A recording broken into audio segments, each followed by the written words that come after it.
Hello and welcome to the RWBY podcast. I am the model of a modern major general, Mediocrity 4. They say that nepotism is a bad thing, but Casey Lee Williams is here to prove that maybe we should go back to the line of absolute succession and the monarchy. I am Dude. One Piece also makes that argument. Anyway, yeah, we're talking about volumes 7 through 9, their soundtracks, which we've never done before. Yeah, very excited. In fact, I had not listened to volume 8 or 9 soundtrack until earlier this year. And I think I had only listened to volume 7 soundtrack once when it first came out. I don't know why. I think with volume 8 there was like a bunch of delays with it. Like it didn't come out until like close to when volume 9 started or something like that. Or maybe I'm thinking volume 7. Well, I remember one or two of the soundtracks got like heavily delayed and didn't come out until close to when the next volume started. And those are the ones that I kind of ended up missing. Anyway, so volume 7 through 9. I guess we should start at the beginning with Volume 7 and Trust Love. The most, probably like, poppy... It's the worst opener. Just straight up, it's the worst opener. I don't know if I agree. Okay, it's in my bottom 3 as the openings go. Wait, I'm assuming your bottom 3 are When It Falls, The Triumph, and Trust Love, correct? Yeah, those are the 3 weakest openers. It's kind of a breath of fresh air coming off of Volume 6 and how fucking garbage that soundtrack ended up being. Yeah, on its own, even within the context of this volume, it doesn't really do much for me. But also, okay, the other thing though is that at least Volume 6's opening was way better than this. Rising's a good song. Rising's one of my favorites. I know I like it more than you do, obviously, yeah, but it's definitely it's in the middle. Like, we have 9 volumes, therefore 9 soundtracks, therefore 9 openings. So we have like a top 3, a middle 3, and a bottom 3. Rising's in the middle 3. It's in the top 3 for me, but we'll talk about that later. Trust Love, it just sounds... It is lighter, but like we had that with Let's Just Live, and Let's Just Live is a much better, in terms of more positive volume opening songs, I think Let's Just Live is way better than this. And when we talk about this, like, again, we have both been, and I know I have been listening to these songs hours and hours and hours recently. I'm not kidding. And like, to the point where my opinions on many of these songs has changed drastically. Like, Let's Just Live, I listened to it like a couple months ago, knowing we were going to do this, and I didn't really like it very much. And as I kept listening to it, my opinion just got higher and higher and higher and higher, and now I fucking love it, right? So, and then some other ones, my opinion has gone down. I spent like 5 hours yesterday reanalyzing all 3 of these soundtracks again in preparation for this. Again, some things changed, but Trust Love stayed exactly where I thought it was. Like, it's not bad. It's fine. I don't rate any of the volume openings lower than 80 out of 100 for me personally. Like, and again, all that's judged. They are consistently some of the strongest songs on the soundtrack. Yeah, they're never bad. Like, this is what I think is the worst one, and it's still good. Like, it still made my RWBY playlist. Right? Like, it's still there. I won't click off this one if it comes on. It's a little bit directionless. It just feels it's just not as remarkable. It's not as noticeable in certain ways. It doesn't have that hard impact that This Will Be the Day has. It doesn't have the catchy riffs in higher levels of positivity that Let's Just Live has. It doesn't have that amazing fucking intro riff that Rising has. It doesn't have the weirdness and the heaviness that Inside has, for example. And For Every Life, like, is actually very dark. We'll get to that. That's the Volume 8 intro. My opinion changed like crazy on that one, actually, too. But Trust Love just kind of stayed as, like, I think it's the weakest one, but it's still good. Like, there's a lot of weaker songs overall. The lyrics, I don't know, Trust Love, that's a little lamer for a intro for an action show, I guess I would say. Personally. I think that's me being nitpicky, I will admit that. But that's a little hang-up I have personally with it. I think that would be fine for some of the other songs, but for the intro, it's supposed to be an action show. Give me something a little more intense, even if it's just in the lyrics. There's one bit in the song that I do like, musically speaking. I don't know if it's, lyrically, it's the moment where Casey gets a little mushmouth, but it's the part where, like, in the opening, we see Tyrion versus Crow and Robin, and it actually, like, kind of picks up the tempo for a bit. The The melody he always writes for the end of the chorus on his opening songs is always the best part. Because I will admit, the best part of the song is when we trust in love and open up our eyes. Now, I'm sure I can't sing. I could play that on the piano perfectly, but like that part, that's a great That's a great melody. Like, that part works really well. Like, he's always good at ending, because that's always the note that the volume intro ends on. Every time is always the end of the first chorus, right? And he's so good at those. Like, and he's still good here. That part's the best part. I agree with you on that. I struggle to think if this is, like, a good song for Volume 7, because Volume 7 is tonally a little all over the place. You got the very heavy political stuff with Robin Hill and Ironwood, the election, people framing Ironwood for murder, and all that stuff. But then you also have shit like the fucking Looney Tunes ass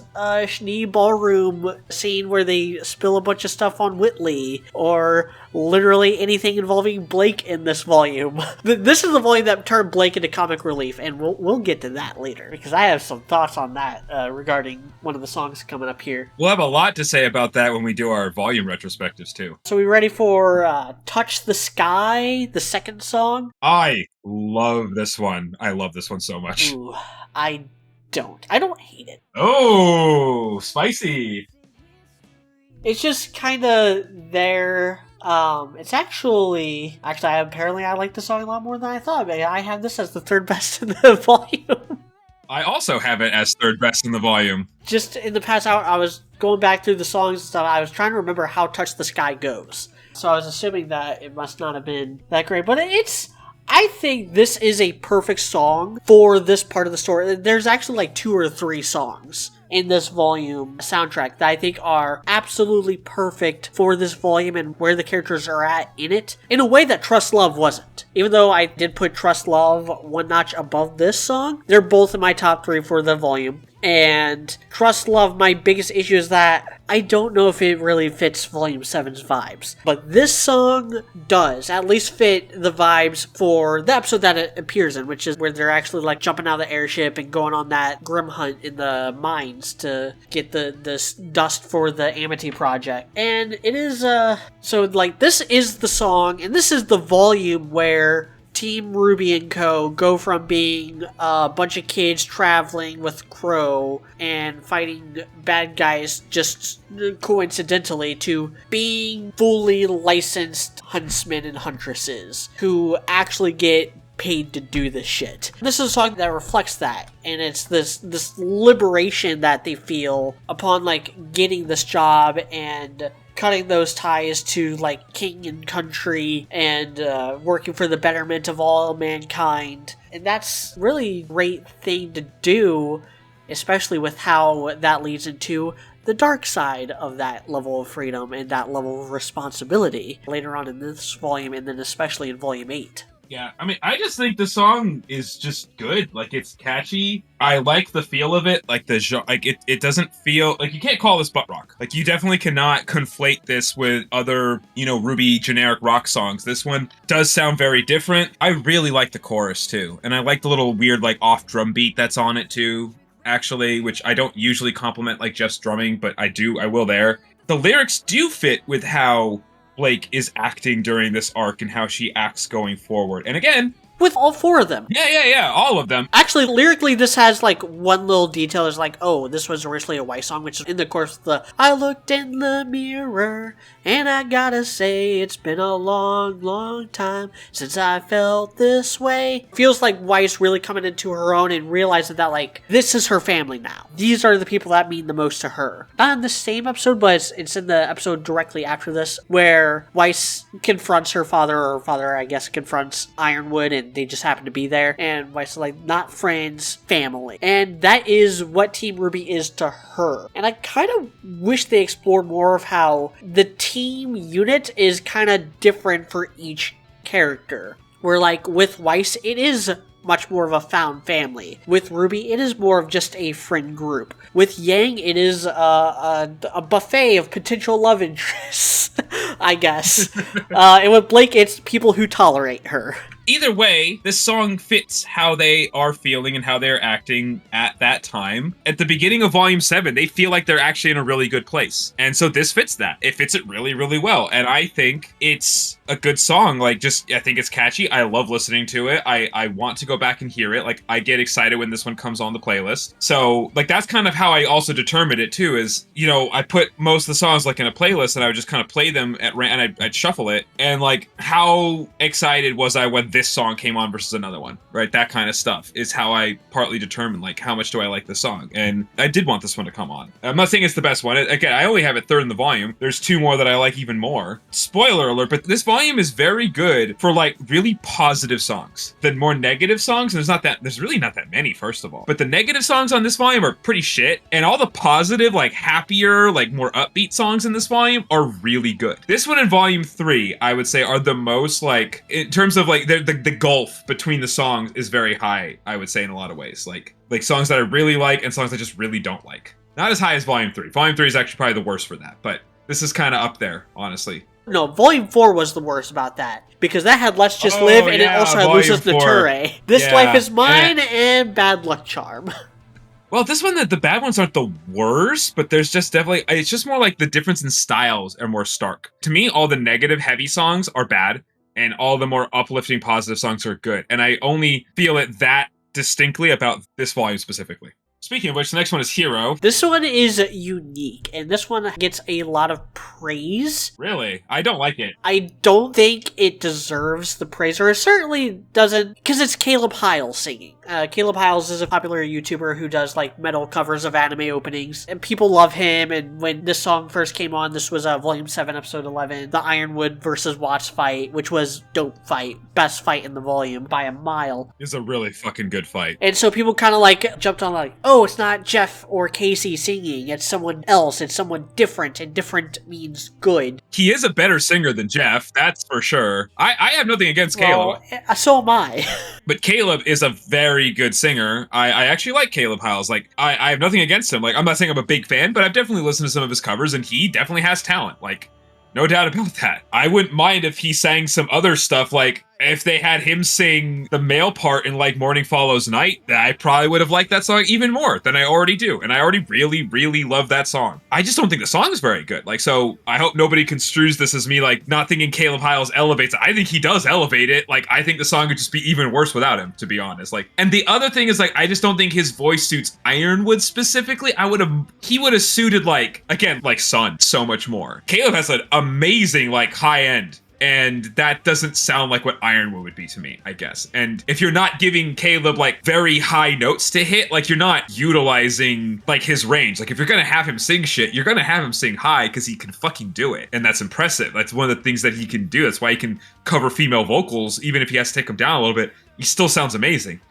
This doesn't fit. It's not the right song to put him on, I guess is what I would say. But I guess they wanted one that would have been like a male lead vocal song, and I guess they could have thought there's nothing else. So he's good. It's just the song is just kind of whatever. It just sounds like the most generic, like, butt rock kind of song. And the lyrics do fit Ironwood and his character before he gets completely fucked over. Like, it does fit how Ironwood sees himself at this time. It is very, like, exactly how I've kind of described him, how we've kind of described him in our character rankings of, I know what's best, like, I'm doing this for everybody. Like, he is a bit arrogant, but he also is doing things selflessly in that sense. Like, he really is trying to do things to help people, not because he wants power, but he sees himself as, like, a savior figure. He, like, sees himself as, like, a Christ-like or Superman-like kind of figure. There is that arrogance, and so the lyrics fit that very well. Lyrically, it's also good. I have this as a 7.5 out of 10, basically because of Caleb, and the lyrics are very good, but the music just isn't that good. Nothing stands out. I always forget how the song goes, and I've listened to it 5 or 6 times in the past few weeks, and I still can't remember how it really goes. I mean, yeah, I've listened to this many times just from watching that fight. Couple notes I just wanted to add. There's a bit in here where it's like, I will fight for you no matter how I am despised, portrayed as cruel and heartless. That is absolutely Ironwood in this stretch of the story. I am might, I am power, I'm due process, I will smite. That's a weak line, but Due Process is the name of his fucking gun. Oh, that's awesome. I did not know that. That is so based. Based Iron Daddy. Holy shit. I did not know. That's fucking funny. Well, then he has 2 of them, too. Because then he has 2 that he attaches into the bigger gun. Because it goes into, like, the bigger gun thing. I think that's the name of, like, both of them. His guns are called, like, Due Process. Which is such a fuck-ass name for guns. Especially when you fucking shoot a politician in the next volume. That's fucking... That's I'm not gonna blame him for that. That's not his fault. That's the writers just completely fucking him over, honestly. One other note, the chorus here, it kind of invokes something I remember hearing about Reagan, one of his big campaign slogans back in 1980. The most terrifying sentence in the English language is, "We're from the government and we're here to help. Take my hand, I'm here to protect you, nothing will stop me." That is the most American post-World War II ass thing. We're here to liberate your country with drone strikes! Are we ready to carry on to the next song? Oh, yeah. Next is Brand New Day. This is my favorite song on the volume, and it's one of my favorite RWBY songs. I don't blame you. It's only my second favorite, but it was really close between this one and my number one favorite. This is the best Crow song, weirdly, which is funny. The funny thing is this is supposed to be a positive song about Crow getting over his alcoholism. I say as I burped a couple minutes ago. I don't know if you took that out, like as I'm fucking drinking right now. It's ironic that this song is very positive about Crow getting over his alcoholism. And then as soon as he gets over his alcoholism, he just becomes the biggest fucking stick in the mud, dull, boring, annoying ass character in the entire fucking show, and I just wish he was gone at this point. It's kind of sad, but I don't blame the song for that. If the show had done a better job writing this recovery arc for Crow and have him be less insufferable afterwards, things would have been much better. This song is great. I do love it. So the swing beat works so well. It's a very bright poppy rock song. Has a very 50s doo-wop vocals in the background. It has like kind of slight country-ish elements, I feel like. The only thing is I would say my one problem why I don't put this as high as a couple others and some other RWBY songs all time is the singing doesn't quite fit the song itself, because Jeff and Casey can't stop singing like heavy rock music style. Like they still are belting everything out as if they're singing like a fucking Linkin Park song, and I think that's a little bit off, personally. I don't think that works. But God, I love those doo-wop vocals in the background of the chorus. It's so good. The way that the beat of the song goes, it's a fucking fantastic song. And again, it's nice that like this volume might be the most varied musically out of all the volumes besides maybe volume 2. It also has the most songs. It does also have, like, there's 9 songs on here. This song reminds me a lot of Huey Lewis and the News. So this is not just a Crow song, it's also a Blake song, which is super fucking weird, because Blake and Crow have never said anything to each other. They've been in the same room plenty of times, but they've never, like, looked at each other from what I can remember. They've never had a conversation. Yet, they both had a big moment of change at the end of Volume 6. With Blake, it was the death of Adam, and with Crow, it was the death of his one interesting character trait. It's not his interesting character trait, it's what made him cool. So, it's not like the alcohol made him cool, but when he stopped drinking, he also stopped all the other character traits that made him cool. Like, he stopped being cocky, he stopped being funny. He hasn't been funny since Volume 4. He hasn't been anything. He doesn't have character traits anymore. Yeah, he's just there. It's such a wet blanket. God damn. Yeah. Whereas Blake, there's a reason why Blake did not make my shit list when we did our worst character list, and Yang did. She doesn't suck anymore. Blake, ever since Volume 6, has been fun. She's been such a fun character. Not great. Obviously, she's not completely out of my bad graces. She's just kind of in the background. She's just chilling, vibing, flirting with Yang, trying to get in Yang's pants, and that's it. And you know what? Like, honestly, if they had just done that from the beginning, she'd be a better character. Because this is where I talk about, like, RWBY as a show, a lot of times, it aims too high, and then that's what fucks it in the ass. Because, like, I know Coop's point, and I know he's not here right now, so I have him obviously taking advantage of that. I'm not meaning to, but, like, his point, I used to agree with his point of, like, Weiss's character arc could have been better if it was, like, done longer and if they didn't do it so quickly. I am now I'm literally just realizing this right now, and then I think about all this stuff. I disagree with that now, because I don't trust the RWBY writers to go more ambitious and pull it off. I'm glad they did exactly what they did with Weiss. They kept her redemption arc relatively short. And you know what? That's good because they pulled it off and now she's just been super fucking consistent since then. And she has grown and that's it. You know what? Fine. They pulled it off. She's the best character in the show. We don't have to worry about them, at least for now, fucking her up, right? Versus like with Renora, they tried to make something else happen and that's what fucked it. With Ironwood, when they tried to do the switch with him, and we need to talk about the Jeff and Monty discussion, by the way. We can talk about that at the end then, because they mentioned Ironwood in that. I kind of want to bring it up with a specific song that's on the soundtrack. Okay, so we'll do that. Okay, because I have a lot of thoughts on that. Ever since Blake took off her white coat in Volume 6, she's been tolerable, like an actual decent character. This song really reflects that, and it also makes good on that promise because Blake has been pretty much a decent person and a decent character ever since. And it all started with that new haircut. Well, for me, it started with getting rid of that Volume 4 coat. Because she's at her worst when she puts the coat on, volumes 4 and 5, and then she's at her best after she takes the coat off in volume 6. That's true, actually. You're not wrong about that. Correlation does not equal causation. I'm just saying that they kind of locked in there. It doesn't, because she does have one really good scene with Yang when she still has the coat on, and that is in the farmhouse. This song is a bop. It's super positive. It totally fits with what's going on and where Blake's at. It's definitely my favorite Blake song by a lot. I haven't been super fond of any of Blake's songs, you know, From Shadows. I do like Morning Follows Night. It's probably the second best now. It's just, it's so weird that this is both a Blake and a Crow song, and I've been struggling to make heads or tails of that, but man, the kicking ass in every way, that's been my anthem for the past 2 weeks.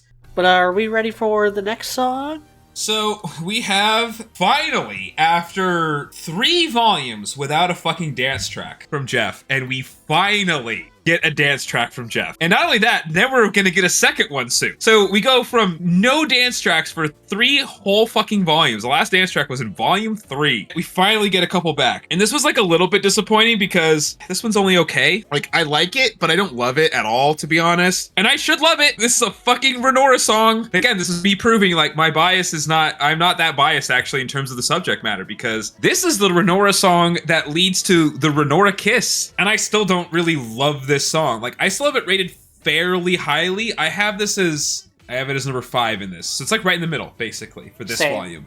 And overall, I have it pretty much in the middle overall in terms of RWBY songs. Because it's got a good beat, the instrumental parts are solid, the lyrics do make sense for how Nora is feeling during this time. And again, I should love this because everything she's saying is like, dude, let's like, what's wrong? Like, let's make this happen. This should be everything that I love, right? But it's just, the chorus isn't quite catchy enough. I do also love the outro riff, like, is it love? Is it love? Is it love? Love? That is fucking fantastic. Like, that part is the best part, honestly. I'm still glad that the song is here because I still like it and it's still on my playlist. And I like, you know, just as a soundtrack overall, it does help add to the variety here. We have some darker rock songs. We have like a more positive volume opener. We have some more like really poppier rock songs, like Touch the Sky is a lot more like upbeat. And then Brand New Day is like kind of more 50s doo-wop, a little bit of country. So the variety and then we get this dance track.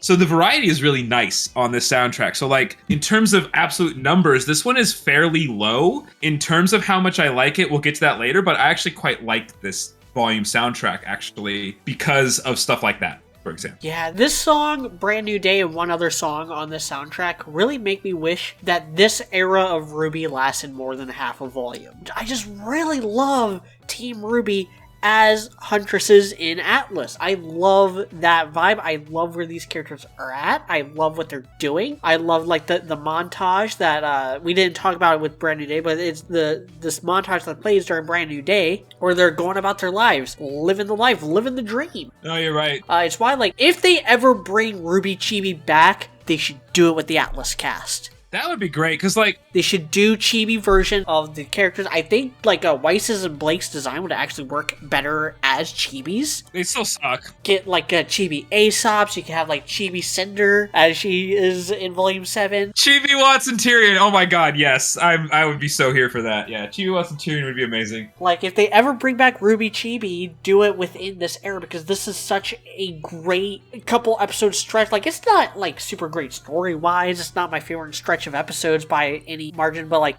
similar to RWBY Volume 6 as a whole, like, this is what I wanted RWBY to be more often. Yeah, you wanted the Freak of the Week thing, and this is the closest it felt to that, besides Volume 6. Going from Volume 6 into the beginning of Volume 7, that volume in a third stretch, basically, is the most Freak of the Week Saturday morning cartoon ass that RWBY has ever felt. And in fairness, to your credit, like, I don't completely agree with that, but to your point, the characters are more enjoyable during this stretch than they are later on, because like Blake and Yang are actually really adorable together, like acting like a couple. They could have just got them together there, and that would have been fine too. And also, Ren and Nora actually like make some progress during this time, and then as soon as we have to get back to the plot, that progress just goes away again. What the fuck? And it's not just them. It's the same thing with Blake and Yang too. Like, they're more fun. Like, I love the little scene where it's like they're like doing the little dance together, like in the dorm or whatever. Like, I fucking love that. That's what I was gonna bring up. I love that scene for multiple reasons. Okay, so like me, I'm a big character motivation guy. When it comes to action shows, I want to know what the characters are trying to fight for. If they are trying to fight for a better world, for a better tomorrow, I want to know what that better world is to them. What do they mean by a better tomorrow? What do they mean by making the world a better place? This is that. The episode's title is literally called A Night Off, and we see what everyone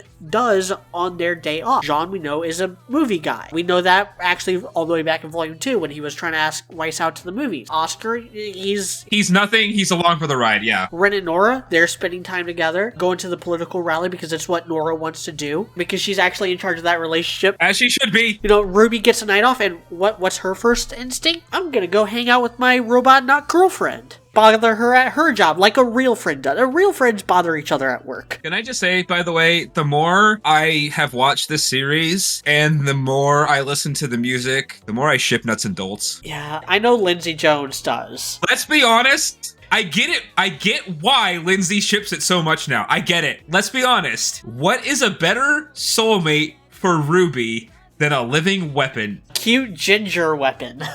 My favorite part of that is Blake and Yang, they're going clubbing. They're spending their night off together at a dance club, and they invite Weiss along, and she's like, literally anything else. Because, again, this is like Weiss's family. Sometimes family gets on your nerves. Blake and Yang are getting on Weiss's nerves. She wants to be away from the team. This is one where, like, she kind of shows that she likes not being isolated because she's going with someone. She's going with Jean and Oscar. She needs her time away from the team. And I think they all do. That's actually my biggest problem with Blake and Yang in this volume, is that they don't separate in this volume. It means that a lot of the interesting character dynamics, like Blake and Weiss should be in charge of the situation here in Atlas as far as like character development and plot progression goes, but they don't really interact in this volume or in the next volume because Blake is completely with Yang to the detriment of the other character dynamics. But like, yeah, my favorite part of that is the look Weiss has when she's like,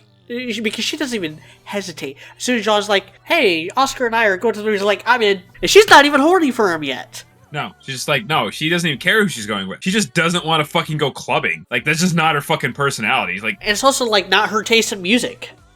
Yeah, what the fuck is Weiss gonna do at a fucking club? Like, she's gonna be a wallflower. That's not her jam, and that makes sense. I'm glad they got that right. She's a classy girl. She goes to, like, operas and piano recitals. Next one is War. This is the RWBY versus Aesop's song, and it's kind of weak. It's bad. This is my least favorite in the volume by a pretty wide margin, honestly. The verses are fairly solid. That's like kind of the thing that saves it. The chorus is really bad. It's bland, it's fast, it's not catchy, it's not interesting, it's not impactful. Everything just sounds like mush. And the funny thing is, like, I listen to, especially the volume 7 through 9 music, I listen to all of them at least once or twice twice each, no, 3 times each. And I wrote most of my notes that I'm reading off of before I looked at the Lyric Genius thing to check whose perspective these songs are supposed to be for and like what songs they're supposed to be in. Because here's the thing, when I'm watching fight scenes, most of the time I actually don't notice what song's on in the background. So like I forgot that this was the song playing in the Aesop's background, like because I'm not paying attention to that. I'm paying attention to, you know, everything else that's going on, and I'm not that good at multitasking, so I don't notice it. I hate the Aesops, I think they fucking suck, but my low rating of this has nothing to do with that. Like, this song is just bad. And the thing is, it's one of those things where you notice a trend with Jeff. Anytime he tries to make a song where they have to say that, like, they have to sing really, really fast, him and Casey, it always sucks. It always sounds rushed and just absolutely trash. Like, Caffeine has that problem. I'm the One has that problem. Ignite has that problem a little bit. That one's a little bit better because at least it's more unique, but it does still have that problem.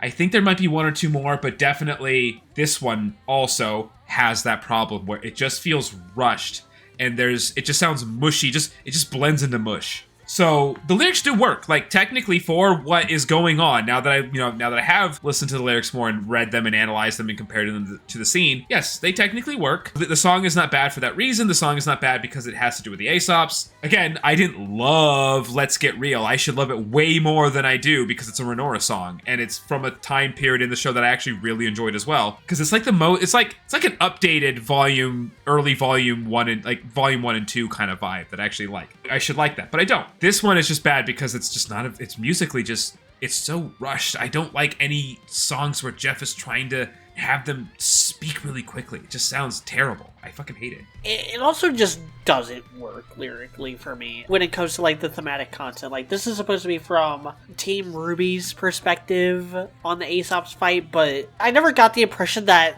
they were friends. In fact, I think it's Harriet kind of makes a point pretty early on that like, no, we're co-workers. We don't let ourselves get bogged down by those attachments until we totally do in the next volume. That was purposeful writing. I don't put that against the song though, because, you know, what does Jeff know versus what he doesn't know? You know what I mean? A lot of times you'll tell me which song we're gonna have the discussion in, but like, we know that Jeff only gets certain amounts of information. I think he definitely knows more than we do behind the scenes, earlier than any of us do. It's not his fault when the writers don't match what he's going for, basically. I can't blame him for that. I've been thinking of a lot of these songs as narration. The whole, like, I'll never trust the same, I'll see friendship as just another game, full of winners and losers, selfish abusers, you failed to fly, but somehow I'm to blame. That's just not where anybody in Team RWBY's at. Like, that's just not what they're about. Even with the whole, like, Aesop's thing, like, even if they were closer to the Aesop's, I don't feel like they would be such downer. Like, this is kind of a downer song that's trying to be a kick-ass anthem, and that's why it doesn't really work for me. I was reading that as like the Aesops, not Team RWBY talking. I guess that makes sense. I know this has multiple vocalists, but a lot of them are in the same, like, register, and one of the vocalists is Elm's voice actress. It's not on the wiki, like, who sings what part.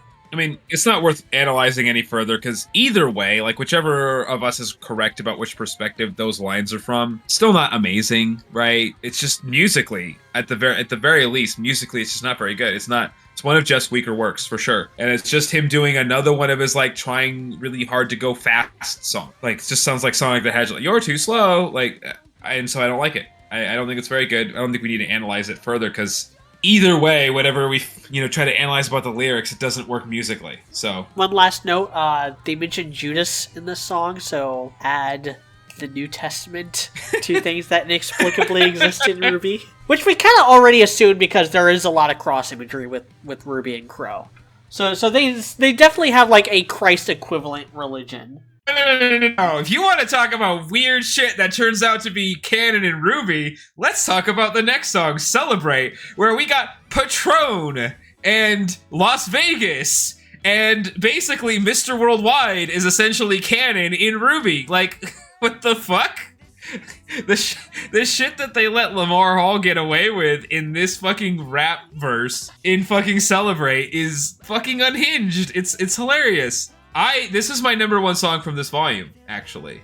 Really? Obviously, media does not like this one as much as I do, but to me, this is the number 1 song in the whole volume. Number 1? Oh yeah. I really thought that Let's Get Real was going to be our number one. Not just because Renora, but also because it's a lot poppier. You've been really loving those songs. Yeah, but this one's also poppy, but it has a much more unique feel to it. Like, this one is much more like, it's groovier, honestly. Like, Let's Get Real is more like a straight up dance track, right? This one has a much more like disco kind of feel. It has a much groovier feel to it, and it's more unique. I think the chorus is a lot catchier too. Like, that's the other thing. Like, you try to sing the chorus of Let's Get Real versus singing the chorus of Celebrate. I think the chorus of Celebrate is way catchier. I think the whole song of Celebrate is way catchier. My biggest issue with it is the lyrics are a bit more generic, but I think that's understandable. I don't think... Well, it's a diegetic song. Yeah, it's a diegetic song, so that's why I don't mind. I think Let's Get Real is too, which makes it weird. I even wrote, like, musically, I think I might like this one as much as Neon. That was one of my other favorite pop songs. Like, Neon, this one, and Dream Come True are all very close. I think I would put Neon and Dream Come True above this one for now. But then at the same time, I don't know how much of that is nostalgia, because I haven't been listening to this one as much. And, like, the time period from those other ones is more nostalgic for me than this is. The feel alright. That rhythm of it is just so good. It's one of the grooviest songs, like one of the best beats that Jeff's ever had on one of his songs. A unique mashup of styles. It's a more unique mashup of styles than Let's Get Real is, because Let's Get Real is just kind of a straight up dance track. Neon I like a lot more than, because Neon, yes, it's a pop song, but it's like hyper, like synth, way more extreme. It's a way more unique genre mashup than Let's Get Real is. Let's Get Real is kind of more of a standard pop song. So yeah, no, Celebrate's my favorite from this volume. Yeah, I just wanted to bring up one absolutely unhinged comment I saw on the YouTube video for this song, which is the theory that this is a Tyrion song, and this is what plays in his head when he slaughters all those fucking people. That's unhinged, but like, it's not. It's not out of... I love it. He's out of line, but he's right. I mean, I could totally see Tyrion being into this sort of music. Oh yeah, yeah. No, I think Tyrion listens to show tunes. Yeah. Can I also point out that Lamar Hall is canonically hitting on a female character in the RWBY universe when he says, "I know you have a man, but what he do for you lately?" Like, what the fuck is this? I don't care because the song's so catchy, and again, it's diegetic, so it doesn't really. It does, that makes a big difference, the fact that it's diegetic. But it's really fucking funny that they have that line in there. Also, is this a Tribe Called Quest reference? You're like, have your girl saying, "Quest, you so crazy"? Honestly, that probably is. Add them to the list. Now that's a reference I can get behind, because I like a Tribe Called Quest. That's a good reference. Good job, Lamar. That one's a good one. Anyway, let's move on to the next one. Until the End. I do think this is one of the better ballads, actually. I think it does a good job of sounding dark and depressing without actually sounding like emo. And I think it is fairly chilling, kind of has a depressing feel, but like, I mean that in a good way. And the music and the melody work with that. I think it's a good melody. Like, I don't have a lot to say about this one. Again, I'm rarely like a huge fan of the ballads, but I think this one works. Like, the best traditional ballad is Home. I think that one, that one I will actually like look forward to listening to. This one's good, but like, I don't have much to say. I'm done. I was not feeling the song the first time I was listening to it. By the end of the first little verse, I was like, yeah, this is instantly going to the bottom of the list until proven otherwise for Volume 7 songs. But then there's one line. It only took one line to completely change my opinion on this song, and it rocketed up. It's still closer to the bottom, like it's 6 out of 9, but it jumped ahead of Fear, War, and Celebrate because of this one line. I'll picture me beside her and pray that I'll inspire. I promise I'll be here until the end. I promise I'll be here until... And then it fades off. This is a RWBY song. This is a RWBY song where reality just hit her. This is a song about where she is at after her first meeting with Salem, where she realizes that one of the greatest huntresses in history, her mother, died at Salem's hands, and Salem is so callous about it. Your mother said those same words to me. That's why she has the mental breakdown. It's her realizing that, like, this war is going to last forever. Even if they beat Salem now, even if they decimate her forces, she's going to keep coming back, and RWBY's going to keep fighting and fighting and fighting until she dies just like her mom. And this is where, in between recording episodes, Sheena Duquette, formerly Sheena Ohm, who released a 10-minute clip of a conversation that Monty had with Jeff Williams around the time that Volume 2 was wrapping up. And it was kind of fascinating to see where their heads were at, how there was a lot that Monty didn't seem to have planned, like he didn't really seem to know exactly where he was going with Ren and Nora, how they were originally supposed to just stay in the background, and then because they were so popular, they got more and more, and he wanted to hint at something deeper with like Ren's backstory, but he didn't really know what it was yet. He filmed this, so there's that observation paradox thing going on, where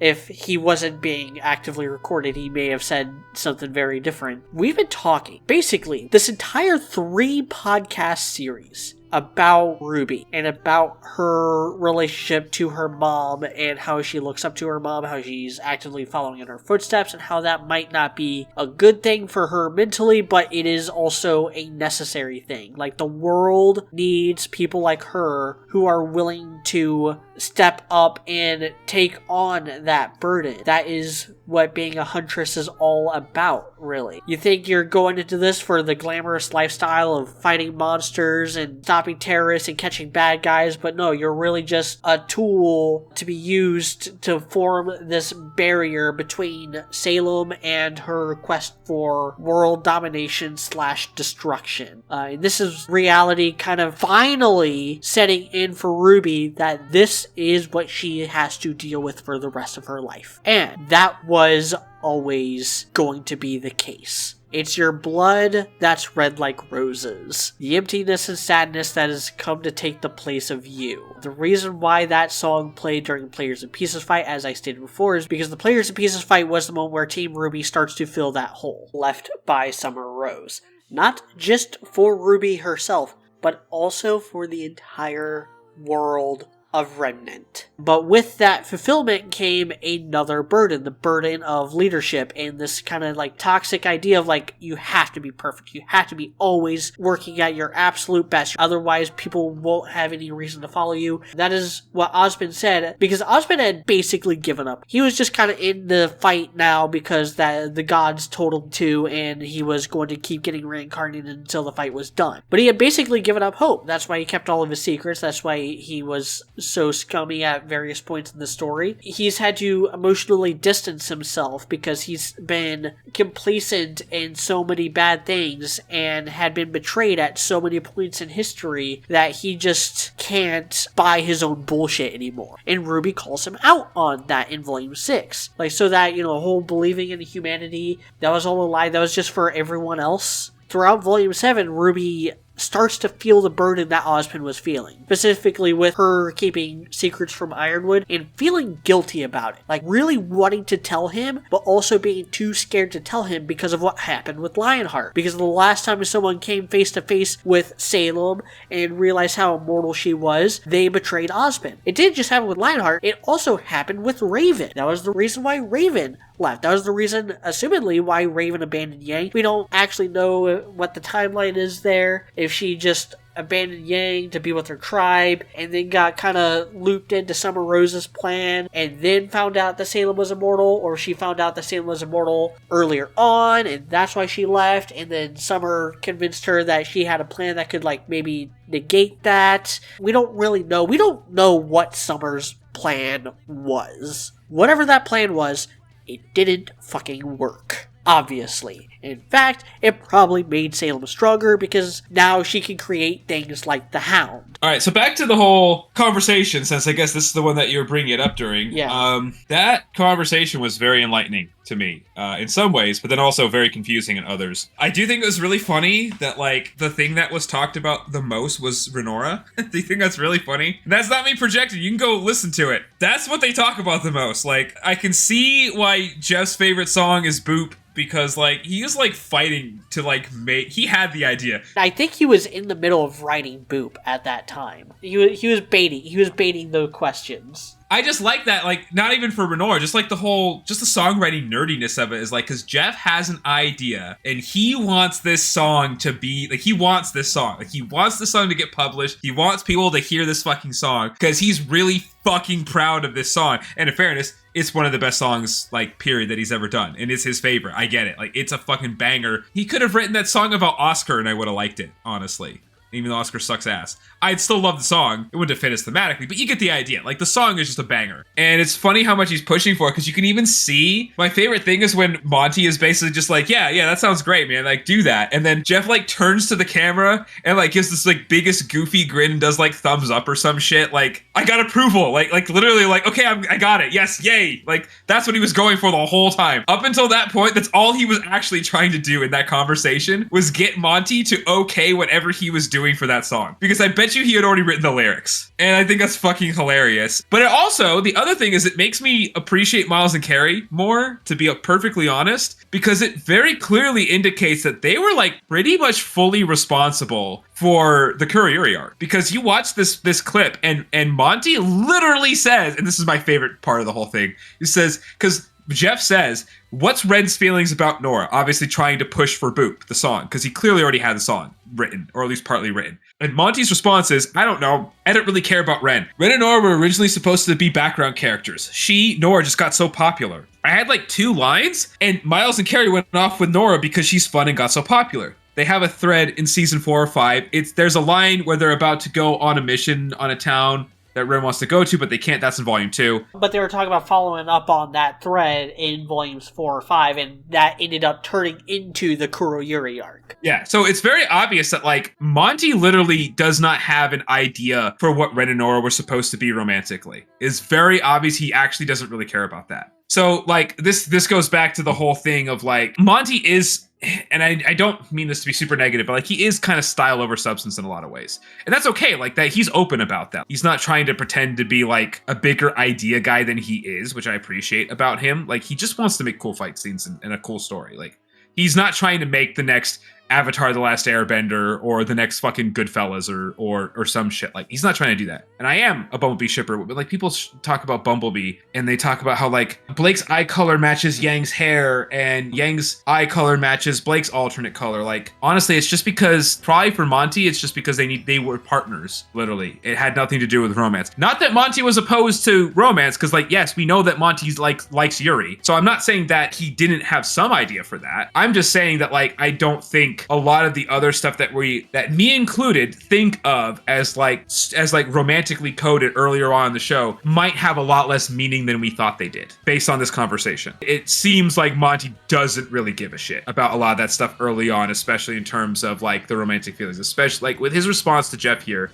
Monty clearly does not have a plan for Ren and Nora as in terms of their relationship. I don't think he literally says he doesn't care about Ren, and he didn't care about Nora really either, because he thought she was just going to be a background character. So I gotta give Miles and Carrie credit. That makes it very obvious to me that they were not taking a lot of Monty's ideas for the Kuriyuri arc. That was them. This is the other most interesting thing. What if Ren was an assassin and Nora was meant to kill him? What if it was something like that, right? I don't know yet, because then you don't have to completely commit to a romantic thing. I like that. What do you think? Like, literally asking for Jeff's fucking input in where they should take a character relationship. That's how little Monty gives a fuck about that kind of thing. That tracks so much with everything else that has happened, because, like, there's a lot of debate, like, oh, was Bumblebee planned from the very beginning, or was it not? Like, I don't think that matters. I don't think you need to have every single step of a journey planned before you start writing. I think you need to have the end in mind before you start. Honestly, overall, this is not the best look on Monty. I think he should have more of his story planned out, to be honest. When it comes to, like, writing relationships, sometimes it is best to, like, let that emerge as you write. That's at least where I come from. I either start with, like, okay, these guys are already in a relationship, or I see how it goes, see what character dynamics I like to write, which ones end up being the more fulfilling to me. I don't really take audience input into account, because the audience members don't know what they want. They straight up don't. Like, Volume 5 is an example of, like, the revisionism that people have tried to hoist on Volume 5. Being like, oh no, it was actually fine. Like, no, it wasn't. It gave a lot of what people wanted, but what people wanted sucked. people wanted, after Volume 3, people wanted Adam to be taken down a peg. And boy was he. And it sucked. This is why Monty had Miles and Carrie help him write, because Monty never really prided himself on his writing. I've watched Camp. Camp is good. The fact that Miles or Carrie were the ones who came up with the concept of boop. Like, Miles is not a bad singer or a bad songer. Fucking put him on the soundtrack. Give Jean a musical number. Da-da-da-da-da-da. You know it sounds hard to believe, but guys and gals, it's true. Camp Campbell is the place for me and you.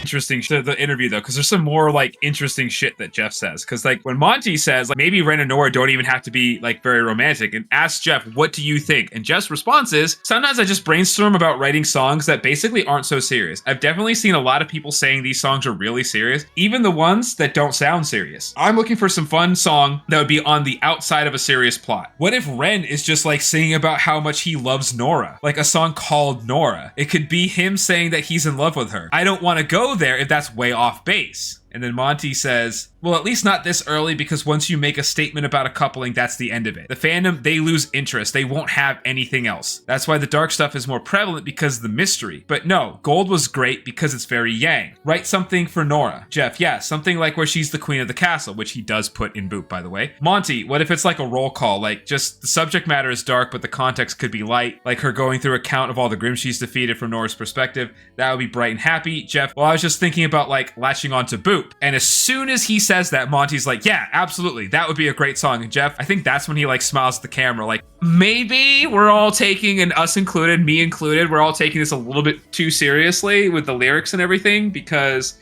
basically, at least at this point, Monty is kind of saying like, yeah, dude, just write what you want to write. Like, it doesn't have to match up, which then again, can't be 100% sure because Miles and Carrie aren't here. A lot of what they do kind of matches up a little bit more with what Jeff is writing with certain things. And it's a chicken and the egg situation there. Like, did they really push Renora in Volume 4 because they were going to, or because Boop already existed? It does give Jeff more power in terms of the storytelling. It's like nothing exists in a vacuum. Everything is influenced by everything else. It's a team project. An example, One Piece example. The character Chopper, he's a reindeer. I know you don't watch One Piece. That's why I'm explaining it to you. Okay, you know what you know who Chopper is. He's like the little chibi reindeer guy. So he wasn't always chibi. His original design was a lot more like scary, like beefy and scary looking. But then Oda decided to make him like small, but like kind of chubby, stocky still. But then when the anime got to that part, they cast fucking Pikachu as Chopper. Pikachu's main voice, the one who goes Pika-Pee, Pikachu as Chopper. And because of that voice matching with that character, it made Oda want to draw Chopper cuter and cuter until we got the super chibi version of it we got post time skip. So like the anime's creative decisions were actively influencing Oda's writing and his art in the way he handled Chopper. But I prefer the kind of stockier, more monster looking Chopper versus the super chibified version that we have now. But that's Oda's creative decision. He's the guy who actually writes One Piece. He's the only one who knows what's going on. So like, I can't really criticize that. Yeah, there's another pretty well-known example, which is the actress who played Luna Lovegood in the Harry Potter films. Like, that is a very well-known one of J.K. Rowling. Like, that was the only actress. Ivana Lynch is so fucking cool that she actually played in the Harry Potter, a Harry Potter senior year. That's fucking cool as shit, by the way. Rowling liked her so much, she based Luna after that point off of her portrayal. So like, she's like, that's the one person like where she saw like the actor when she was thinking of the character. It was just her. So yes, there are other examples of that, and that's where Luna gets a bit weirder. But anyway, they mention Ironwood, and like Monty basically says his plan was always to have Ironwood end up as Hitler. Like, he literally uses Hitler. Also, not to call out Monty, the way Monty describes Hitler is not as negative as you would expect. And also, though, in fairness, credit to RWBY Twitter. I'm shockingly impressed that RWBY Twitter has not tried to post-death cancel Monty over this, because they shouldn't. Because I can tell he was just like, he literally says something like his intentions were good. I'm pretty sure that's like exactly what he says. I'm not trying to call Monty out, by the way. Like, I don't think he should be canceled at all. I think he's just like rambling and just talking in the heat of the moment and all that stuff. I don't think he ever expects this to get published. Right now, I'm saying this because I'm actually very proud of RWBY Twitter for not going after Monty. Maybe it's because they just suck his dick so much. And thank God, I really hope this doesn't curse it. We not enough people watch us, but like, I just think that's interesting, and I'm very happy that that hasn't happened yet. Because yeah, that you could interpret that the wrong way for sure. So the reason why they haven't is because that's actually kind of a popular take historically. Is that like, oh, Hitler had good intentions. He genuinely wanted to help Germany, but he was either crazy or just too racist to not pin everything on the Jews, or both. Possibly both, probably both, but I don't like that take on Nazism because it actually comes from Nazi propaganda, and I don't like, Man in the High Castle, where it's like, what if Germany won? I don't like anything like that. Like, I don't watch Peacemaker because John Cena is forever on my shit list because he cucked out to China when they were actively committing genocide against the Uyghur Muslims, so I will not ever watch anything with John Cena for that reason. But I did hear that, like, they do the alternate reality thing where Germany won World War II. It's like, you guys don't understand. Germany was never going to win World War II. Yeah, no, there was literally no possible... Their entire plan was not sustainable. That's the reason they kept invading other countries. That's the reason they attacked Russia. Hitler was bleeding Germany dry of its resources and had to keep scooping up all these other territories to bleed them dry because his entire, the entire like Nazi economic platform was dog shit. They got pushed back by one tiny island nation, which granted it was Britain, and they were not quite at the height of their powers, but they weren't really on the backswing either. But as soon as they started losing ground, they never gained ground back. There was no back and forth in World War II. It was blitzkrieg, brick wall, fall of the Nazi party, in that order. Now, take how hard it was to sustain a naval invasion of Britain. Multiply that by about like 1 billion, and you have how hard it would have been to launch a land invasion of the United States. The United States is basically uninvadable, guys. Oh yeah, no, we're unconquerable. Here's the thing, anybody who's not American right now, like... You don't understand how big this country is. Even anti-militaristic liberals in America, like, are subconsciously so fucking cocky about how unkillable we are because we're fucking unkillable. No country will ever be able to conquer us. Like, I can say that to any country. Like, obviously I'm not going to because I like to travel internationally, but like, I could sit, and just like dunk on anybody because the United States is uninvadable and unconquerable. Our geography is so goddamn broken. Because we genocided the Native Americans and because we kicked the shit out of Mexico, and I can dunk on that too because I am actually half Mexican, by the way. So I can say like, yeah, that was fucked up. Like, morally, it was objectively wrong. I would rather be American. I'm sorry, Mexico's government sucks ass. Now, I'm not saying current administration. I'm just saying like Mexico cannot govern itself. There's a reason why they're more run by cartels than they are run by their own government, okay? I've been there. It's a beautiful country. Culturally, it's way more rich culturally absolutely. And traditionally than America is. It culturally, Mexico fucking bones us down hard. And if you deny that, then you're really racist because they have better music, like traditionally, better food traditionally, better clothing, everything, okay? Culturally, they kick the shit out of us. But governmentally, they suck ass. Long term, I'm glad that this area is, the southwestern United States is American now. Morally, it wasn't right. Either way, after all of that, now that we have all this land, we're unconquerable. You just can't you can't touch us. No country would ever be. We are the least invadable country in the world, and it's by several orders of magnitude. We are the first, second, third. We are number 1 through 10 in uninvadable countries. Yeah, and on top of how massive we are and our twist geography with like the Appalachian Mountains and the Rocky Mountains and stuff, we also just have more guns than people, which is something no other country can claim.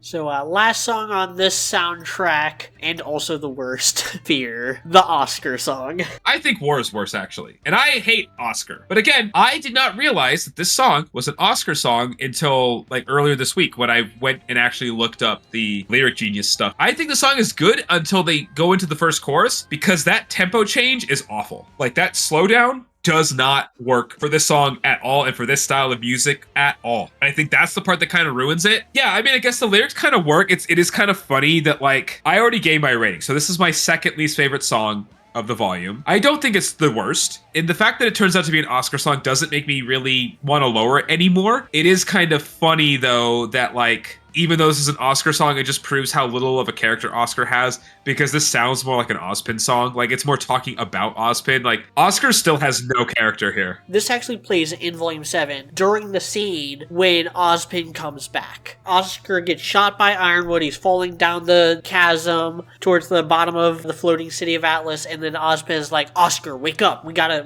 do shit. We gotta not die here. Instigate Emerald's face turn and hand over the Relic of Knowledge to Cinder so she can fuck up all of RWBY's plans. I mean, and even as an Emerald fan, like, I would gladly give up Emerald's face turn to get rid of Ozpin and Oscar. But yeah, I mean, the song is fine. It's not even fine. No, it's not fine. It's bad. It's just not. This falls in the clump of, like, just songs that I think are boring. Yeah, it's not a good one to end it on. That's partly why, you know, there's a couple songs that I really like in this volume, but there's none that I rated a perfect 10 out of 10. A lot of volumes have at least one. Actually, most volumes have at least one that's 10 out of 10. And this is one of the only two that I don't have rated as a 10 out of 10. Again, in the context of RWBY music. In the context, like, this one is like a high 6, low 7, you know, because it's not awful, but, like, that slowdown just becomes so awkward and just doesn't fit the heaviness of the song. It's not like a cool, like, slow metal song. It's just weird. So I don't like it.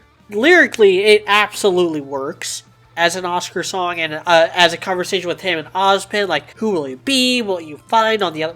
What exists on the other side of fear? Moving on to the next volume, then. Yes, starting off with a banger of an opening, For Every Life. Not my favorite opening song. I think this is also in the middle as far as opening songs go. I have this definitely a lot higher than the last one. And it's funny because this is one that grew on me a lot. Like, when I first listened to this one in about 2 months ago or so, a month and a half, 2 months ago, by the time this comes out, it would have been probably like 3 months ago that I started prepping for this. Media and I talked about doing this, and I started listening to music. I did not like this song at first. Now, I really like it, actually. This is one that really grew on me. There's some very interesting and cool, like, beats and rhythms to it. I don't think they connect the best, but, like, the rhythm of the chorus is very good. It's very different compared to other ones. Like, it's definitely not just like a straight up, simple 4 on the floor kind of beat. Yes, it's in 4/4 time, but, like, it has a more unique beat. The lyrics definitely line up with everything, because in this volume's opening is a lot more negative than Volume 7's, because things go to shit by the end. It's very much like kind of Volume 3 all over again, but even worse, honestly, because things really go to shit here. And then I do like that the music lines up with that, and that the music is, again, very, very dark here. Like the Volume 2 and Volume 3 intros, we are done with the more positive intros of basically Volumes 4 through 7 all have, like, relatively positive intros. This one goes back to the negative shit, like Volumes basically 2 and 3, but it does work. And I like the chorus lyrics. Some roses will never bloom. I'm gonna be reading every single lyric on this because I think this is thematically tightest of the opening songs, and also visually. I know we haven't talked about, like, the visuals of the openings, but, like,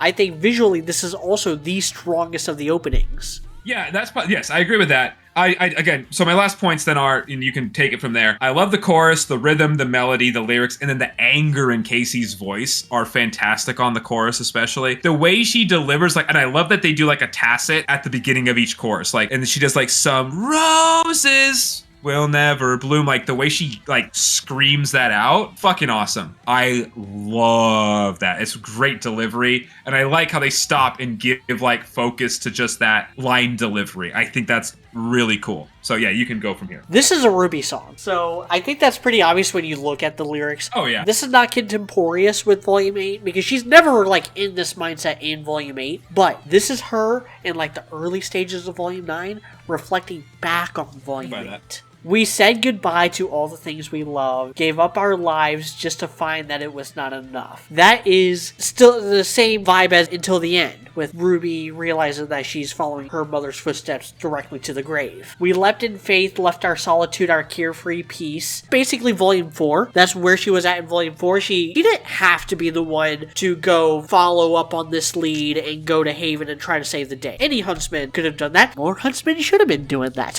Why the fuck was it just Crow and a couple kids? Like, Cinder publicly announced to the entire world that she's from Haven. So, what?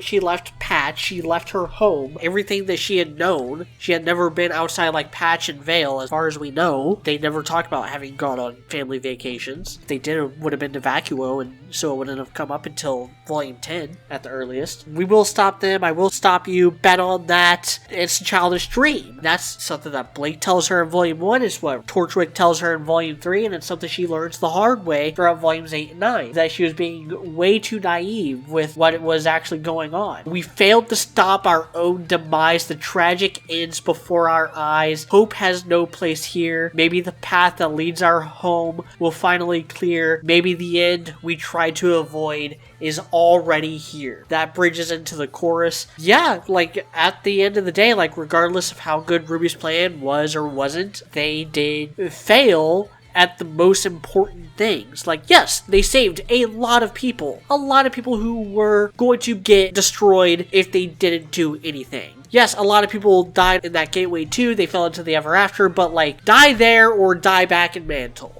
Like, those were basically the choices. It would have been way worse if RWBY did nothing. They wouldn't have been able to stop Cinder from getting the Maiden powers, so that would have been the thing. Pyrrhic victories. Wow, almost like there's a very important character who is named after that concept. And then that leads into the chorus, some roses will never bloom. That is in reference to RWBY. Possibly thinking that she's going to die young. Yeah. And that she's never going to know love. The way that, say, her sister does? We're all so happy for you. Yeah, that might explain a lot of her anger there. Misery loves company. Yep. Oh, her robot maybe not girlfriend dies in this volume. Again, the more I get into the show, the more I've watched recently, the more lyrics I've consumed, the more I ship nuts and bolts. The whole basis of her crash out is that she's miserable and everyone else is just trucking along. We got a whole song about that in Volume 9. But then some lives will end much too soon. That's Penny and Pyrrha, but within the context of Volume 8, it's Penny. Because she was supposed to be like the greatest warrior, the ultimate soldier. This android with the soul of a human, someone who can get torn apart and put back together.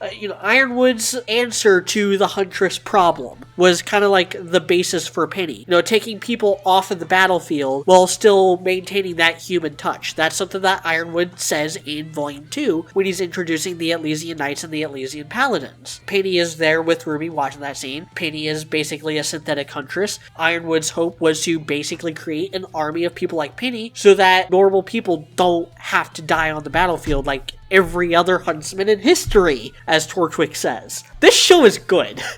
The stuff like this makes me glad that I got into the show because, man, when they strike gold, they strike some fine-ass gold. It's one of those things where, like, there's good things, but, like, God, it could be so much better. Like, a lot of the stuff with, like, RWBY, it would have been better if it was hinted at a little bit more, like, because let's be honest, you and I, we're massive RWBY nerds, right? We have probably spent more time analyzing RWBY than pretty much anybody, you more than me, obviously, but, like, besides some of the other video essayists, right? Like, maybe Fat Man Falling or whatever, right? I can't imagine other people spending more time than we have, like, researching the show and, like, analyzing it. So, like, not everybody is gonna be able to catch the shit, and then not because we're smarter, we're not smarter, it's just because we spend more time. We're more shut-ins or whatever, whatever insults, I don't care. We are spending more time analyzing shit like Jeff's lyrics that other people aren't going to do, which is fair enough that they don't do that, right? So, like, we can catch the hints of RWBY's darker thoughts and more negative thoughts and her more depressive thoughts, but, like, until near the end of Volume 8, we barely get any of that from the actual writers, and it's like, maybe Miles and Carrie thought that we got that from the songs alone, but that's, like, not enough for the average viewer, honestly. So this is why, like, you and me are higher on RWBY. Like, we think of RWBY as a better main character than a lot of other people do, because we have these other hints that we notice, but, like, an average consumer of a show is not going to notice that. And again, it's not their fault for not noticing that. Like, me with another show, I can't think of an example right now, but, like, I wouldn't notice stuff like that because I'm not going to go into, you shouldn't have to go into the soundtrack to get those hints, right? Like, you and I can sit here and sit on our high horses and say, like, yeah, no, this is really great thematically, because this lead, like Red Like Roses Part 2, and then For Every Life hints at what RWBY's gonna be like in Volume 9. And yes, both of those statements are true, but like when you have other people that are like, RWBY's Crash Out comes out of nowhere, I don't agree with them, but like the hints were so subtle that I don't blame those people for saying that. You know what I mean? Like the writers didn't do enough. Like Miles and Carrie and the other two, whose names I don't care to remember, I'm sorry. Eddie and Kiersey. Eddie and Kiersey, sorry. Like, I don't know. Besides Volume 9, the writing went down when they showed up, so I'm not going to be super positive on them, right? Let's be honest. RWBY there needed to be more hints. Even if they were in the background in the show, there needed to be more hints that RWBY had this darker side to her. Because every piece of evidence we use for RWBY's Crash Out not coming out of nowhere is from the music. It's for the music and then, like, the 2 scenes she has with Jean. That's honestly, it's not enough. Like, I get why people have a problem with it. I don't, because we know these things, but, like, it's not fair to the people that don't see it coming, right? Okay, carrying on. Some wars will not end in peace. Man, that's topical for right now. Some heroes choose the wrong side. That's referencing primarily the Aesops, but also Ironwood. Sometimes it's worth it all to risk the fall and fight for every life. That is where RWBY's headspace is at in Volume 8. You know, she's butting heads with Ironwood. She's willing to fight both Salem and Ironwood in order to fight for every single person in Mantle because she believes in herself. Like, she has confidence. She's kind of cocky going into Volume 8, being like, we can do this. No, if we just work together and stay together, we can beat Salem, we can still win. She's like, even though reality is starting to hit her, she still thinks that, like, so long as she has her friends and so long as she's leading the charge and not going off on her own, like she thinks her mother did, because she doesn't know about Raven at this point, that they can win this. We tried to rise, defeat the hate through love, keep hope alive, trust our hearts, and somehow soar above. That's basically them trying to appeal to Ironwood and the Aesops and try to, like, extend that hand and talk sense into them. We sacrificed, pledged our souls, and gave up everything, but in the end there's only failure, only suffering. Yeah, that's how it ends up in Volume 8. Our plans of triumph torn apart, an endless sea of broken hearts. Strength's not victory. There is no victory in strength. That is one of Salem's mottos. That is something she says in the intro of Volume 1, long before we knew that it was Salem. All that remains, the end of the tale is worse than we feared. Because, yeah, there comes a point where, like, what is even the worst case scenario? All that remains collapsed in the void, drowning in tears. Boy, isn't that just Volume 9 in a nutshell? And then it goes back into the chorus, and then it goes into this other bridge thing, and fight for everything we love, for all we've ever known. Maybe it's just fantasy, foolish goal we can't achieve. This battle's near the end,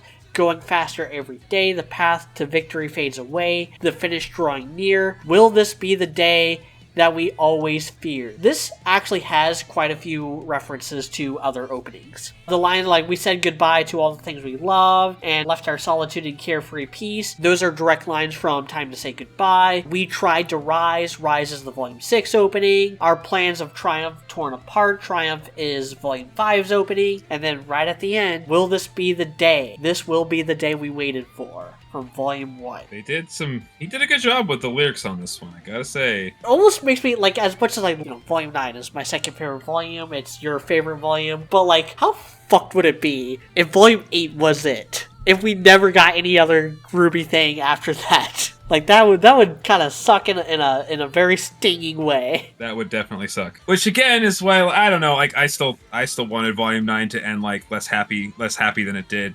Because I think we knew we were going to get... I kind of always knew we were going to get something. I knew RWBY was too popular to have nobody buy it afterwards. I knew we were going to have to wait, and we are having to wait, but, like, I don't know. I feel like they could have gone a little more risky with that, so... Alright, so that's all I have to say for Every Life. Next is, The Sky is Falling. My least favorite song on the soundtrack. It's my second least favorite. It's fine. It's another one that feels rushed in terms of both pace and lyrics. The guitar intro is boring. Even though I dunked on Fear a little bit, I don't think any of these 3-volume soundtracks have an actual dud. They're all, like, kinda okay. Yeah, I agree. None of them have anything as bad as... Like, the only ones I have rated below a 6 out of 10 are all on the previous volumes, interestingly. I have Lion Eyes is super low. I have Lucis Naturae is super low. And Not Fall in Love. Those are my 3 lowest of the low. And those are both in the previous two like sections that we've talked about. There's nothing that low here. Like, it's listenable. Like, if I'm not going to be annoyed that I have to listen to it. I won't put it on a playlist, but I'm not annoyed that I have to hear it. It's not like Not Fall in Love, I will actively skip. Lucis Naturae, I will actively skip. You know, so on and so forth. But this one I won't. Yeah, this one's, it's fine.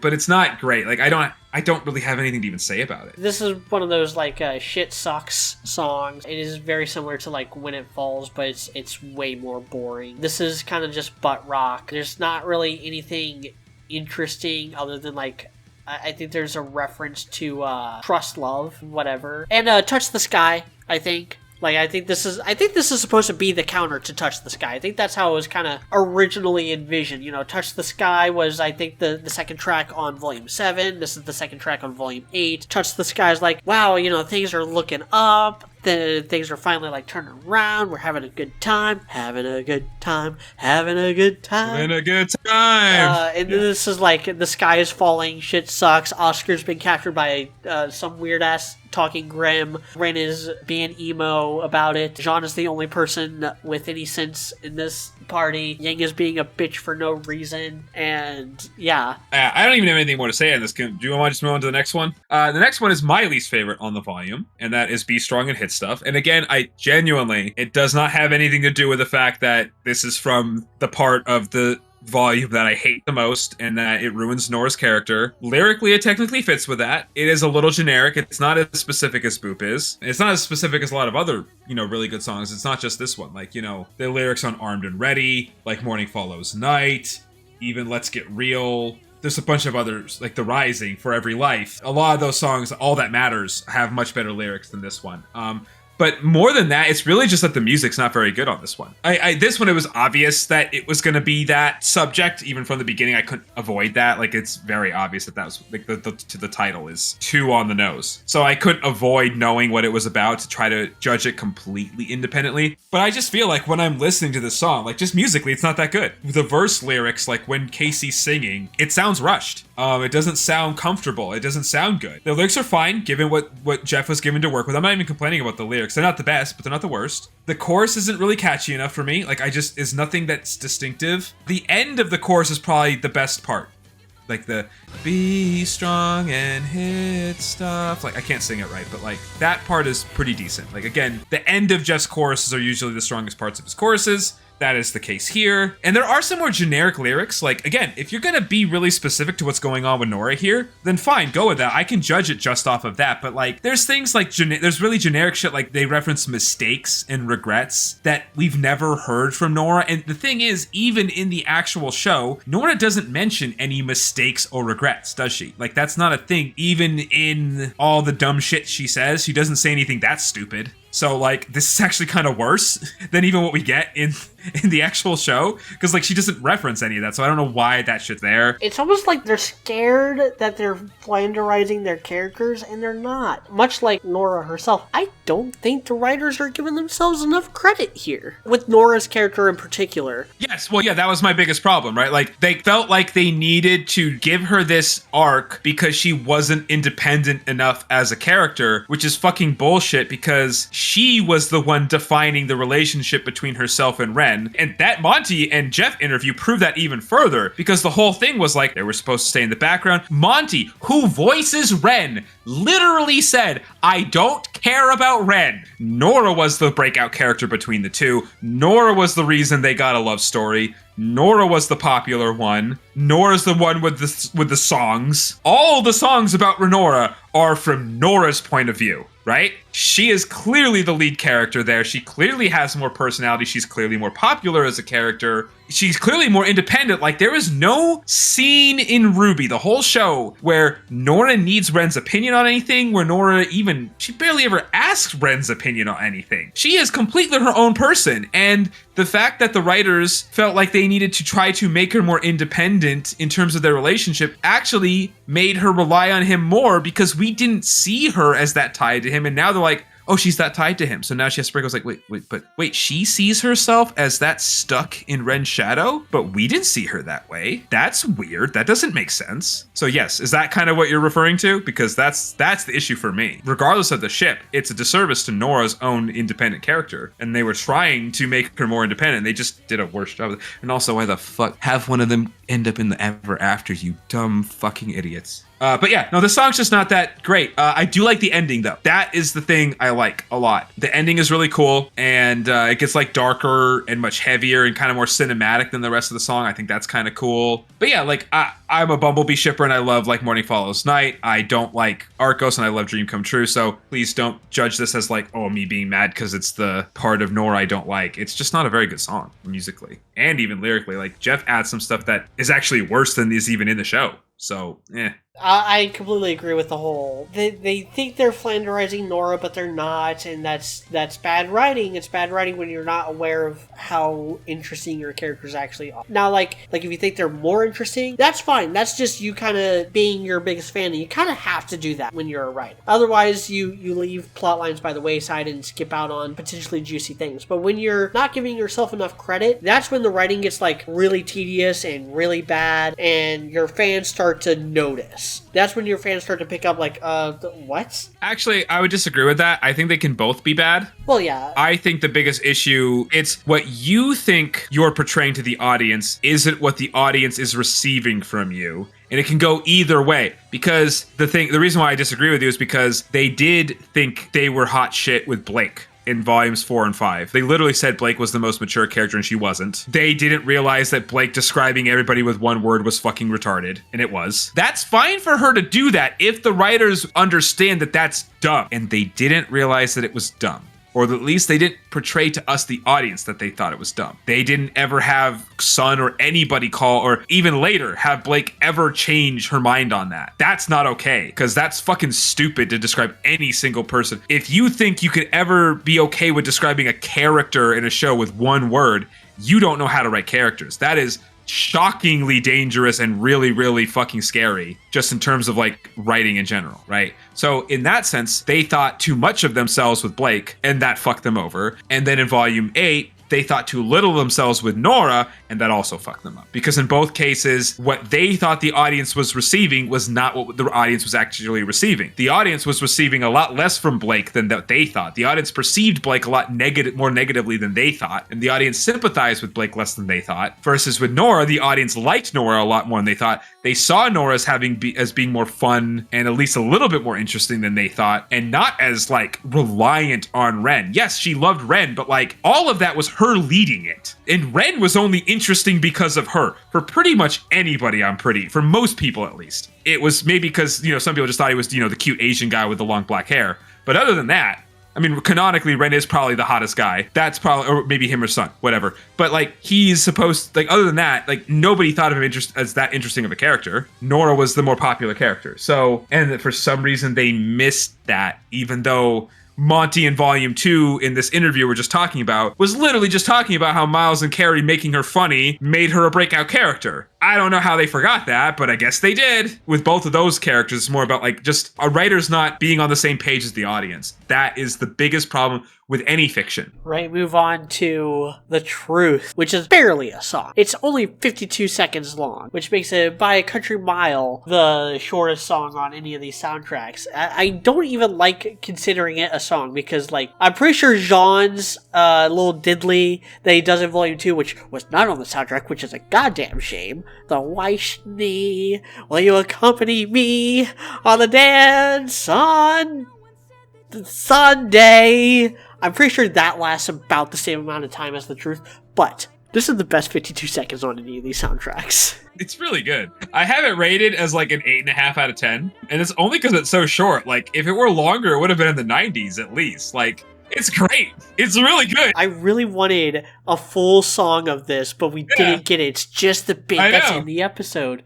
And I'm going to just sing it here, because fuck it. It's only 52 seconds long. Clean the linen, sweep the floors, shut your mouth and do your chores. Casey's such a good singer and so much better than I could ever do this justice. I also couldn't remember where it actually picks up the tempo, but the venom she has on this song, and it is from the perspective of the evil stepmom who has a fucking shot collar on Cinder, which is a creative choice, making your most despicable and stupidest ass villain into a literal former slave child. They really wanted us to feel bad for Cinder, and I just don't, and that I feel bad for not feeling worse for her. I feel bad laughing at the song, being like, yeah, no one's ever loved you, Cinder. You suck. Well, because they fucked up that whole thing where it's like, they tried to make us sympathize with her, and then they made her kill the guy that was helping her. So it's like, okay, so wait, I can't sympathize with her anymore. Now she deserves it. She deserves all of it. That's terrible storytelling. That's part of the issue, one of the issues with the show. Like, ugh. I really like that episode in Volume 8, and the parallels that it builds between Salem and the stepmom, and how Salem is a better mom to Cinder, but in kind of a fucked up manipulative way. Because, you know, in a prior episode, she's like, do you hear that, my pet? She thinks, she wants, as if she's done something that warrants me caring about either of those things. And then when she goes off half-cocked against Penny, kind of gets her ass kicked, but has a Pyrrhic victory of her own, and shutting down the Amity Coliseum CCT, then Salem's like, it's all my fault that you're like this. I didn't give you enough credit. I didn't give you enough freedom. I'm going to completely remove your collar now. And I'm going to have you go in like a howitzer missile to rescue Watts and take Penny and do your villain shit. Because I believe in you and I love you. That's the vibe. I'm using you, but I actually believe in your abilities, basically. Yeah, like, there's so many interesting, potentially interesting things with Cinder and Salem. As much as we've seen both of those characters, I think we've maybe seen both of them maybe a little too much, but we still don't know what their deal is. We don't know how they met. We don't know what Salem said to her to make her fall in line. We don't know what it is that is keeping Cinder subservient to her. We don't know what their actual relationship is like. We get all these little teases and glimpses and parallels with Cinder's backstory, but nothing's clicking yet. We don't need that backstory, to be honest.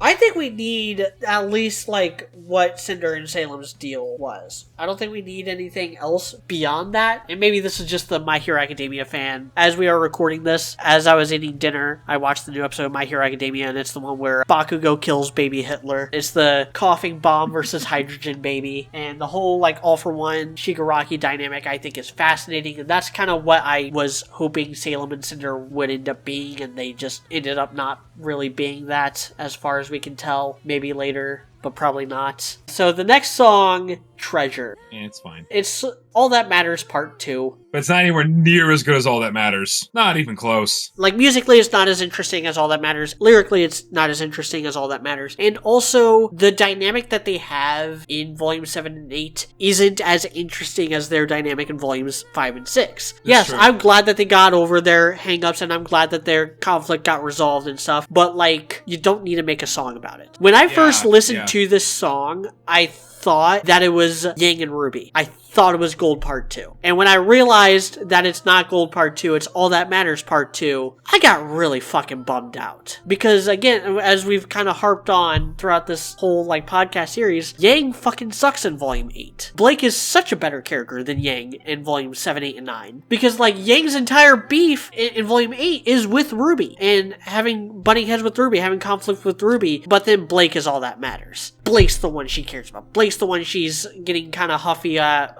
maybe not agreeing with her, and is venting to Jean about. I get it, they're in love at this point, or she's in love with Blake at this point. I get it, but, like, where is this insecurity with Yang coming from? That's true. That's true. It makes no sense. I don't get that part. I don't get where the insecurity is coming from. Like, if she was scared that Blake was going to leave her still, if she still had that abandonment anxiety, if she still wasn't, like, 100% trusting in Blake's promise to stay and not leave again, I'd be fine with that. But, like, that's not what Blake is doing in this arc. Blake is helping RWBY. Like, Fucking Yang. Blake is being more helpful. It's weird that isn't talked about more, actually, that, like, it is discussed by many RWBY tubers that, like, Yang sucks at this point. But it's not, like, talked about enough that, like, because a lot of the, like, the whole Black Sun versus Bumblebee thing it's unavoidable in the RWBY fandom because it's so toxic on both sides, in fairness. Because, like, yes, there's a lot of very delusional Bumblebee shippers. I am not one of them. As I've very clearly proven, I am aware of the flaws of my ship. And I complain about it because I think it deserved better. But there are also Black Sun shippers that are very toxic. And yes, there are a lot of Black Sun shippers that are anti-Bumblebee just because it's gay. That is true. That is the thing, right? Like, that is factually true.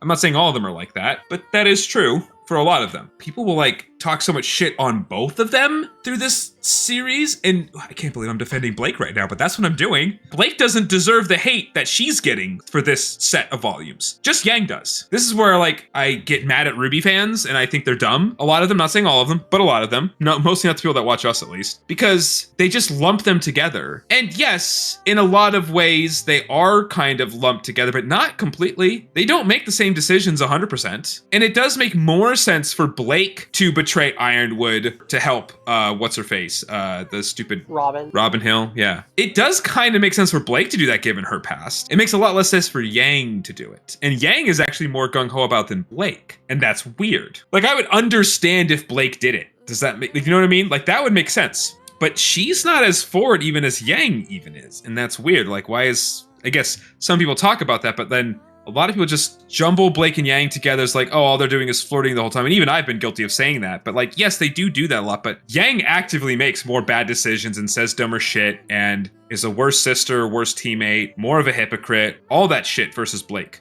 in this set of volumes. So I think that is worth pointing out. Yeah, it makes her less interesting. But, like, the reason why that dawned on me was there's no reference to gold. And numb and lost I wander with no place to go, just aimless till you reappear. That's lyrically very similar to stuff from All That Matters. And I kind of hate it. This is my second least favorite song on this soundtrack. It was already that even as like a gold part 2 because it's just kind of boring and not like a particularly lyrically interesting one. Like, I like slow songs when they're lyrically interesting. Lyrics gotta pick up the pace when the music can't hack it. But anyway, next song is... Friend!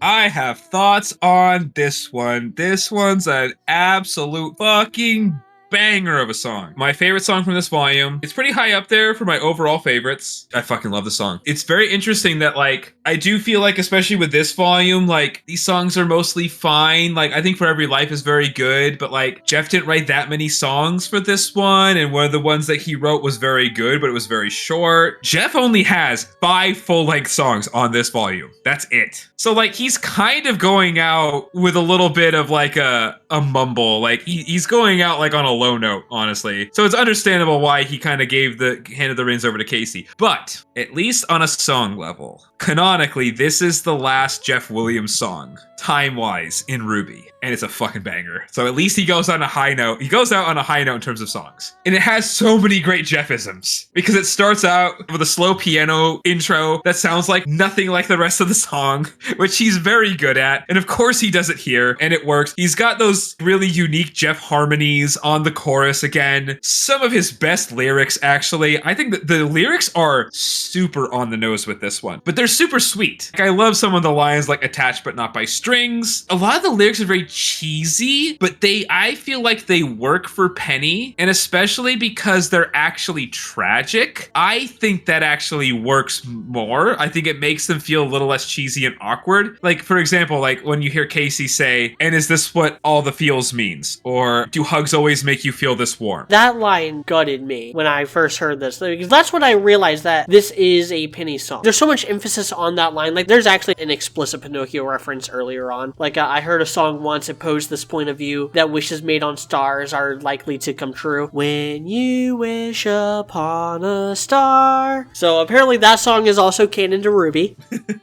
If Disney isn't already, that song at least is. Yeah, it's just one of those things where, like, there's a lot of good touches here in terms of the lyrics that, like, would sound cheesy. Like, all the stuff about her talking about, like, we'll talk about cute boys and all that kind of shit, right? Like... That's what Penny says. Yes, exactly. She literally talks about it, and it's like, she just wants to have a friend, and she doesn't get that. And the other thing that I love about this is it's not even just about her dying. She never got any of that ever, even before she died. Because one of the things with Penny as a character makes me like her even more now, actually. Penny deserved all this stuff that she was wanting in this song, right? And that's what makes it more tragic. Yes, it's cheesy, but it's something that every girl deserves to be able to have, right? Like, I'm thinking about, like, from the same perspective as a dude. Like, every dude deserves to, like, you know, talk about hot chicks, you know, with their friends and shit like that, and hang out and just, you know, go get beers. And Penny never got to do the girl equivalence of that, because even when she was friends with RWBY, she didn't get to do any of that, because she was always a soldier her whole life. In both of her lives, like before she gets killed the first time and before she gets killed the second time, she always gets taken away from RWBY on multiple occasions. She gets taken by her dad in Volume 1. She tells RWBY to leave so she can go with the soldiers in Volume 2. She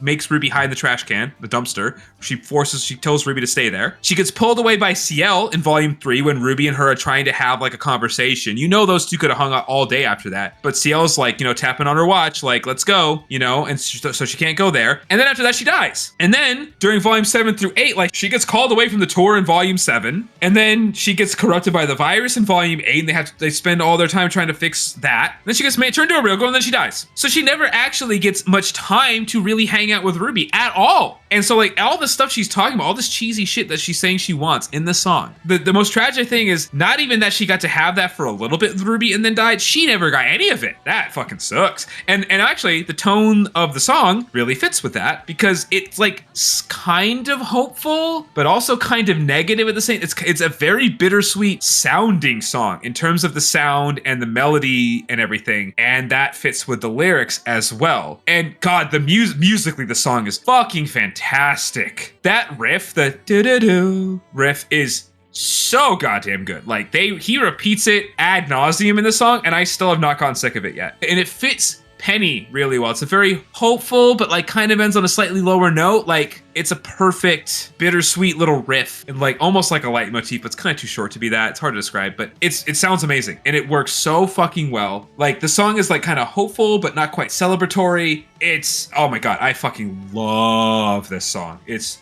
so fucking good. It's so fucking good. This is, again, another reason why I want Chibi to come back and for it to be, you know, Atlas Saga stuff, because you're right, Penny does deserve so much more than what she got. And even if we, you know, go back to Chibi days or early Volume 7 where you got the big montage, and if we just do like a side story thing where we're filling in the space there, Penny's still a robot, so she's not able to like experience these things the way other people would. But like, that's fine, that's okay, because, you know, it's the soul that makes the person, not the squishy guts. And it's so fittingly tragic, and also just, I think this is kind of always the direction they wanted to take Atlas in. I've kind of always kept it in the back of my mind that Weiss and Penny have literally word for word the same exact idea of what quote-unquote girlfriends talk about. I think you're right. We can paint our nails, try on clothes, and talk about cute boys. Weiss says that mockingly in Volume 1. Yeah, and we can paint our nails and try on clothes and talk about cute boys. And then Penny says that, like, earnestly in that same volume. We can paint our nails and try on clothes and talk about cute boys. You know, there's a whole little chunk here, that same word-for-word line. I love the line, attached but not by strings. I love that line. I already mentioned that one. Yeah, it's so good. Strings are like a symbol of control. Puppet string. I have no strings to hold me down. But if you share this like special bond, which Penny and RWBY clearly do, without the strings, it means a lot more. Because it's much more of a choice. Rather than, to throw another Penny line out there, when she's talking about CL. She's like Blake if Blake was ordered to spend time with you. Like, oh, so like Weiss. Yeah. Exactly. Before like everything goes to shit, it's kind of sad that they never recaptured the humor of the Beacon arc. Like, the Beacon arc, that was one of the things I enjoyed about it, even though yes, it wasn't as serious and plot-wise it wasn't very deep, but like, it was actually funny a lot of times. And especially the ad-libs by Lindsay Jones, in fairness. She does like tuna a lot. That was so fucking funny. There's a fan comic, just a little side tangent about Blake, where it's like, I can't remember if it's Sun or Yang talking about Callie being like, oh, yeah, the cat faunuses are like this and this and that. And she's like, no, like, but Blake loves tuna. That's her favorite food. She always gets ramen with tuna. She's scared of dogs. She's always like crawling around on all fours when she's like climbing in and out of bed. She likes chasing around little laser pointers. And Callie's like, no, the cat faunuses aren't like that. Blake's just weird. I wish they leaned more into that with Blake. Like, give her funny cat jokes. Yeah, this song, like, the true tragedy comes in, like, towards the end, like, but I found that humanity, it came with sacrifice, a pact to shield you from the wicked, even if I can't live for real, it was worth it to know you. Oh, my sweet baby girl. My poor baby girl. Realizing that being made out of squishy guts does have its downsides too. It makes Cinder's grim arm much more dangerous. But she got to truly feel alive for a few minutes there, for about an hour and a half. Still in a void. Still didn't get to go outside. But that's what fan fictions are for. So we got one last song on this soundtrack. Actually, that's it. We are done talking about Jeff Williams. Now we had to talk about OK Goodnight. Good job, Jeff. You're not listening to this, but you're fucking awesome, and I love your music and your lyrics, and it is definitely one of the better aspects of the show, so thank you for all of that, to be honest. Like, I know we've complained about some things, but let's be honest, like, if there's times where we're being very positive, this has got to be some of our most positive podcasts, and they've honestly been some of my favorites we've ever recorded. Media and I just doing this, like, shooting the shit, and, like, part of the reason that we can just go off on other tangents is because, like, the music's just, like, good for the most part. Even when we're complaining, most of the time there's only 3 songs I like actively don't like. Given all the songs, that's pretty good. Jeff did a great job. I think at this point, yes, it did make sense to hand things off because there were some signs that it felt like he was kind of losing steam a little bit, which is fair. To kind of talk about Volume 7 and 8 holistically for a beat, I do think, especially on Brand New Day, Jeff Williams singing, I don't think I mentioned this. Jeff Williams does sing the crow parts of Brand New Day, and it's the best he's ever sound. Like, Jeff Williams in all of his other songs is like a really bad singer, but he sounds really good on that. But his style was growing stale. Like, even though I do like Celebrate, I don't like it as much as Shine. Even though I do like Trust Love, I don't like it as much as Let's Just Live. Every song on these albums has, I think, a better version on an earlier album. Except for Friend. I will argue that Friend is unique. But yes, I agree on all the others. Volume 7 is the only one where I didn't have a 10 out of 10 rated song. Yeah, I mean, Awake is fine. It's a good song, but, like, it's not... There's not much to say about it because it doesn't really fit with anything because it is just, like, a single from Casey's band. And interestingly, it doesn't even fully preview what she's about to do on Volume 9. It sounds sort of similar, but it's not exactly what we're going to get in Volume 9, actually. Like, it's just a decent dark rock song. I do think it's hilarious how much Casey does. Like, there's a lot of things you can see in her that is similar to what her dad writes, and I would say this one is similar to, like, more what Jeff writes than what we get from Casey and Martin Gonzalez in the next soundtrack. So yeah, I don't have anything more to say about this one. It's fine. It's whatever. It's not the highest, not the lowest. I have it as like a high 7, low 8 out of 10. Alright, so we're ready to move on to Volume 9, which was done entirely by Casey Lee Williams' band, OK Goodnight. And Martin Gonzalez. Is it basically, it's just like her band? Like, is it that essentially, like, she's writing the songs with Martin, who is Martin a member of her band, or is he just another songwriter? One of the things I notice is the drums sound very different than before, so I don't think it's Jeff. I'm assuming it was Jeff playing the drums before. I think it's now the OK Goodnight drummer playing from the, for the rest of this soundtrack. Martin Gonzalez is, or was, the guitar player in OK Goodnight. He actually left sometime in 2023. I don't know how much of this is him and how much of this is her. We'll really give a lot of credit to Casey Lee Williams because she is the singer on a lot of these songs, on all these songs, every single one of them. Yeah. Not just I was going to say all of them. Yeah.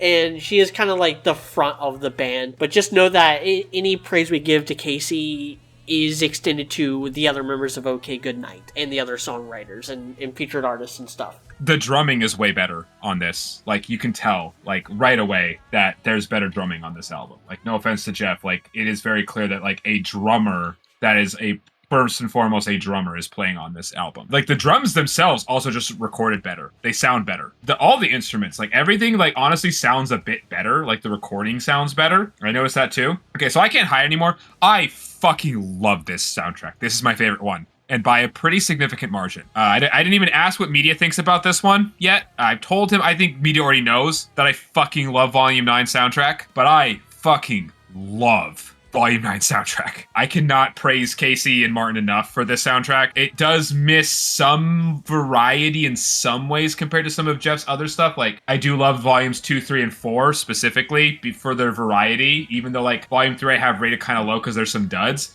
but it has some really high highs. As a whole, like in terms of fitting the weirdness and uniqueness of Volume 9, this soundtrack fits that so fucking well because this soundtrack is so different. And not just from what we've heard before from Jeff, but just like in general, just like the style of music, just the way this is done. This music is much more ethereal. It's much more like, it's a little bit more experimental in some ways.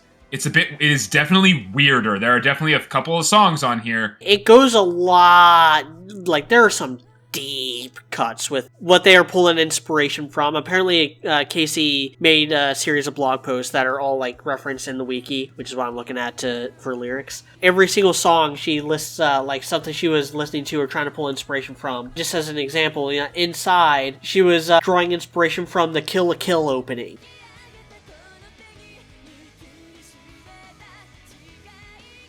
As well as the Tokyo Ghoul opening.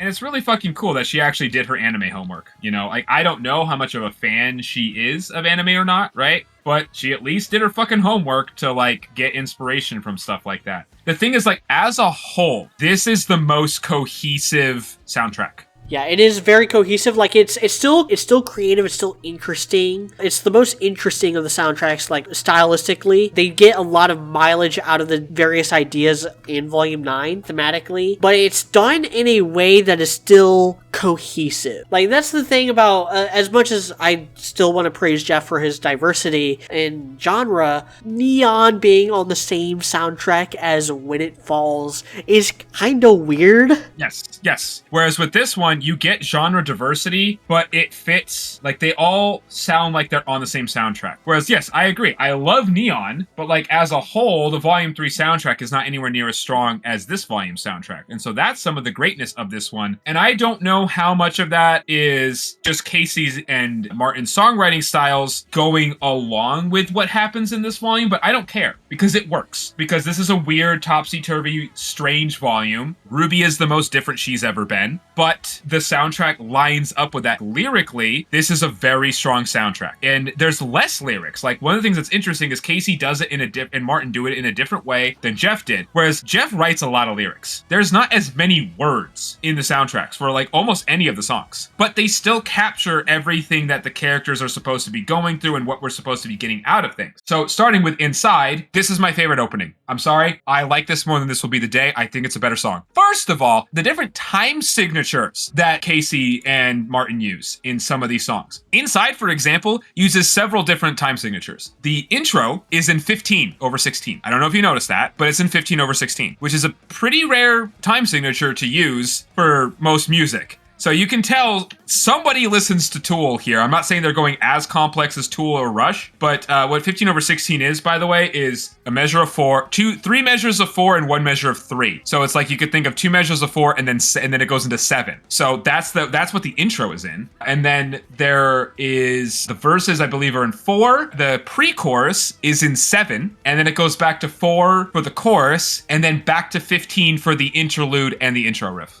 So it goes back and forth between 3 different time signatures, technically. But you don't even have to necessarily notice that if you're just listening to it casually. It just sounds really cool and a little bit quirky. And so I fucking love that they did that and they went more daring like that. But they're not really doing it like in your face, like trying to show off like, oh, we can do different time signatures. Look how cool we are. I think they're doing it because it actually sounds good. Like, I think it works for the song. So I really love that. The intro riff is fucking fantastic. I love the mess of voices that's in the bridge section. The background instruments are added really nicely. This one's still very heavy, but it also feels more otherworldly. Like you can tell this sounds different and weird. Like that weird like filtered sound at the beginning, like that. It almost sounds like voices like in the background into like the like that sounds so good, and that part is so catchy. The guitar sounds like underwater right before the chorus that comes in at the end. Again, that's really fucking cool. The chorus is really good. The lyrics are fucking incredible. They capture what RWBY goes through so perfectly throughout this volume. Like, sinking into the depths of nowhere, I am undone. Clasping tight onto memories, I know they'll be overrun. Fuck, like, that's exactly what fucking happens. That's how she's feeling. In a fairy tale she'll find. And then it switches to the chorus. This is like, Jeff never does anything quite this clever. This is where I, like, fucking lost my goddamn shit, which is something because I haven't seen yet from this, is it goes from the verse, in a fairy tale she'll find, and then the chorus says, inside a new me, I'm ready, but who will I find? I've gotta let go, but could I lose my mind? Holy shit, like that thematically is so fucking good. And it works so well with, like, I can't think of this chorus without thinking of the visuals. Where, like, when it kicks in the chorus, we see Jean, and then he's stuck in time, and then they're all, like, in the crossroads, like, all over the place, all lost, and then we get to RWBY on the bridge that she never actually goes to because that was Blake and Yang's thing, but then she sees herself, and she, like, the other version of herself smiles like this unhinged smile as she falls into Neo's teacup. And it's so fitting for Volume 9 and the whole idea, like, ascension and finding yourself and being yourself, and what does that even mean? Who are you? What are you? What does that mean? Where do you go from here? Where did you come from? Where are you going? And this is all stuff that RWBY has to struggle with throughout this volume. And this is a RWBY song, and I'm not sure if this is the intent, but the word gold does appear in this song. And anytime it does, I just assume Yang. I think this is RWBY thinking about Yang during all this. Yeah, I can see that. Because we've already talked about how she's not being a sister. Yeah, why should I fight to connect with the world I cannot exhume? Like I said before, that she's miserable and she's, silently suffering and looking to her sister for help, and her sister's just not understanding. She's just burying her face in the bill of booty. It is about Volume 9, and it is about, like, the Ascension and the Ever After, but it's also about, like I said, they get a lot of mileage out of RWBY in this volume and in this soundtrack. I think half these songs are RWBY songs, at least. Oh yeah, no, there's a lot of RWBY songs, and they're all good, and they all fit what she goes through. None of them miss. I think this is the best one. It's actually not my favorite song on the whole volume, though, as much as I fucking love. And I've loved this song since I first heard it. Once again, this is my second favorite song on the soundtrack. I remember when I first heard this song, I remember thinking this one was a fucking banger. I was like, damn, this is good. And I didn't even know it was, I don't think I even knew it was Casey yet. I didn't know, I probably assumed it was Jeff still. But I was like, damn, this is good. Like, this is a really good fucking song. Yeah, I can't praise the song enough. It's my favorite intro. It's not, I didn't have to debate whether this was better than This Will Be the Day, whether it's better than Rising, which I even have Rising higher than This Will Be the Day, personally. And I know that's probably controversial. This one's higher than both. Thematically, musically, lyrically, to me, it's the best one. I think it's the best on all fronts. This one's a fucking masterpiece for a show intro and how it works. Like, they fucking cooked with Volume 9. I'm sorry, they fucking cooked with Volume 9. Yes, the ending could have been done better, but this is the one reason I'm semi-hopeful for Volume 10, is that Volume 9 was the best volume. Yes, I know part of that was because they cut out so many characters, but still, maybe the writers got their shit together. I don't know. It does have me hopeful. So this song, I listen to this song so much. Like, I probably listened to this song like 30 times at least since I started doing these, like, my reviews for this soundtrack podcast. That's probably how much I've listened to the song. So next is Checkmate, which is sadly not a Blake and Weiss song. It is also kind of from RWBY's perspective, but more so, I think it's more the team together. This is the song that plays during the chess match, which is the last time we've seen RWBY smile. It's the only time in Volume 9 that we see her smile before her talk with the tree. She's back in her element in this episode and in the song. She's the leader. She's not on the board. She's actually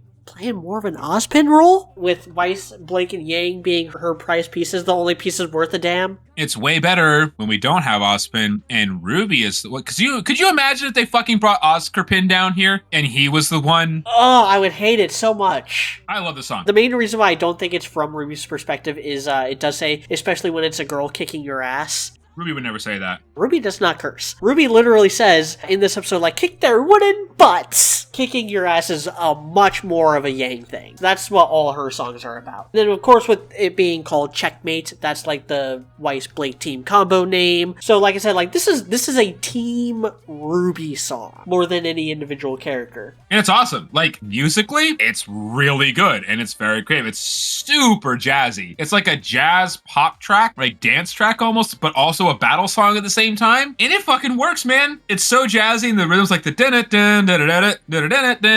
that's fucking catchy as shit. It's so good. Casey listed 2 inspirations for the song. The first is Caravan Palace, which is a really good electro jazz band. The other inspiration was Jeff. This is a song that she wrote with him in mind, specifically with Neon. And also, she listed Big Metal Shoe and I'm the One as a song she kind of drew inspiration from. I know you don't like Big Metal Shoe, and neither of us liked I'm the One, but we both like Neon, and I see this like I don't think this is as cool as Neon. No, I have Neon ranked higher than this. I think it's a better version of I'm the One or Big Metal Shoe. That's where like the Team RWBY thing comes in, because that was also a song of like Team RWBY coming together to fight Cordova. And like this is a way better version of that. You know, this is way better than both of those. I don't think it beats Neon. I have Neon ranked higher than this overall for sure. But I mean, come on, for a first time dance track, this is fucking great. You know, it fits the volume and the scene and everything really fucking well. My only kind of issue with it is like the chorus isn't quite as catchy as the rest of the song. It's not as catchy as like that horn riff. I think it's a saxophone, if I'm not mistaken. It sounds like a sax. It might be another instrument too, but it sounds mainly like a saxophone. Another point in my like this is a Team RWBY song is you know no one's perfect, but I'm pretty close. That's Weiss. That's Weiss. Oh, I love that line.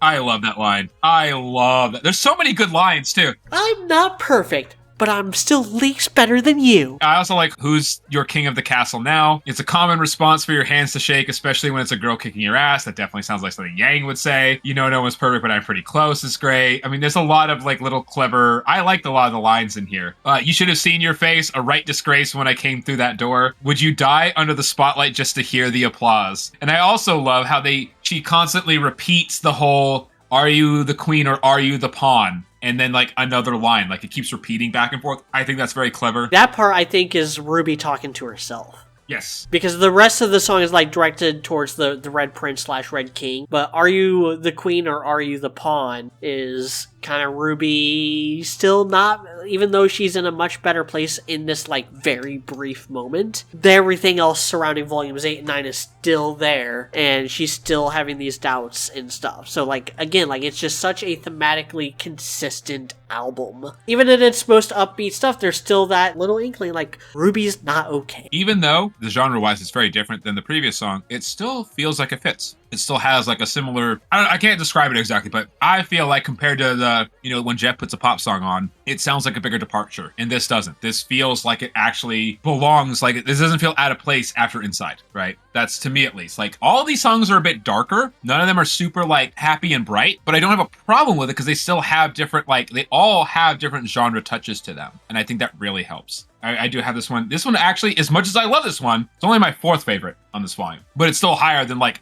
a lot of other songs on all the soundtracks. Like it's, and in terms thematically, it fits so well. So yeah, it's also 4th on my list. So next song is Chatterbox. The song about the Curious Cat. Yeah, right? I also love this one. Musically, this is very interesting. It's a late 90s grunge rock song. She lists a bunch of people in the post. Deftones, Breaking Benjamin, Korn, System of a Down, Perfect Circle, Paramore, and Berlin. I definitely hear the Deftones, and I could definitely see Breaking Benjamin. Yep, those are the 2 I hear the most as well. Especially early Paramore, actually, like before they even got big. Their album before Riot, actually. It does sound a little bit like this, in fairness. And early and Berlin, actually, even. I can see where this is coming from. This is a great song. Musically, like, this one's definitely, like, the most genre-specific out of all the songs. So, if other people didn't like this song, I could see why. Because this is very much a late 90s, early 2000s, like, grunge, slightly new metal, like, early 2000s rock song. But, my God, it is so good. If this one came out at the same time as all those songs, I would like this one more than a lot of those other songs that were like obviously way bigger at the time. I do think this one's that good. Like her line deliveries where she's like basically like screams it like the like at the beginning of each verse. is fucking fantastic. The chorus melody is fantastic, and I love it slows down. That's a very characteristic thing of this genre, and it's done really, really well. And I love the lyrics of the chorus too, like, say something real, do you only speak in riddles, Chatterbox? I'm waiting on your ugly mouth to spew. Like, that's great. Like, it's fucking awesome. And a lot of it, again, it still has kind of an ethereal sort of feel to it in places. It's not as specific in terms of lyrics, I will admit, so I don't have it rated as high as Inside. This is my third favorite in the volume, personally. It's still catchy, it's heavy without sounding like emo. It sounds great. Like, this is a really good late 90s, early 2000s grungy rock song. Like, it's better than some of the other ones I've heard from back then, to be honest. I would listen to this over some of those. And I don't think I've said that about a RWBY song yet, like, that I could think of as, like, that genre specific that I would choose over other more well-known songs from that time period. Melodically, it's really good. The lyric deliveries are fantastic. Yeah, the drum beats on it are really good. I fucking love this song. This is, there was a very brief moment where I was like, no, this would be fucking hilarious if it's from Jean's perspective. But with the illusions are weak, that kind of indicates this is more from Neo's perspective when she's being possessed by the Curious Cat, which is also when she meets the Curious Cat. As far as we know, they hadn't had any prior interactions before that moment. But yeah, there's not really much for me to dig into, for me to really sink my teeth into. This is my 5th favorite on the volume, which is still very good. Like, on my overall ranking, which I'm going to be changing as we kind of go. On my overall ranking, I don't have a single song from Volume 9 in the bottom half. Out of, like, 72 songs, they're all in, like, the top 35. This is just on the lower end. This is like in the high 20, along with a couple other ones, including my least favorite song on the album, even though it is still very, very good. Worthy, aka Bumblebee Part 2. Okay, that was fighting words. This one's my favorite on the volume. It's my favorite from this whole round of soundtracks. I fucking worship at the feet of this song. It's, again, like, it's very musically extremely interesting, the way that it has the, like, ha, he, ha, he, ha, he, ha. Like that, like, I love that. That's my favorite part of the song. That's what, like, puts it above, pretty much, like, half the songs on Volume 8, most of the songs on Volume 7. Like, I'd only have, like, 2 songs on Volume 7 above this. And I love Volume 7 soundtrack. Way above anything in Volume 6. So this song, I gotta talk about because this is one of my favorite RWBY songs of all time. And the funny thing is it has some to do with the situation, but, like, not entirely, because it's more of how it makes the scene better. And keep in mind, you say I'm a Bumblebee shipper, but I do think that scene left a lot to be desired. I think the build up to their confession scene left a lot to be desired. So I am not as, like, high on that as a lot of other people are, and I'm not praising the song just because it was a part of that. Because I'm praising this partly because I think this song made that scene a lot better than it would have been otherwise. Because the biggest problem with that scene, well, there's 2 big problems with that scene. On the bridge, the 2 biggest issues with that scene are, 1, it wasn't built up to enough. Blake and Yang, yes, I praise that they were being cute and fun in in that beginning part of Volume 7. I think that works there, but I think in Volume 6, they definitely needed more scenes together. The 2 scenes we got with them together were excellent. The one inside the shed at the farm was very good. The scene of them defeating Adam was very good. But I'm sorry, other Bumblebee fans, like, that's not enough. We can't just go off of that. We need more. That is not enough to make a relationship. Volume 7, yes, they're being cute and flirty, but that's it. There needs to be more in other parts. And same thing with Volume 8. And to kind of put that into more specific terms, they do spend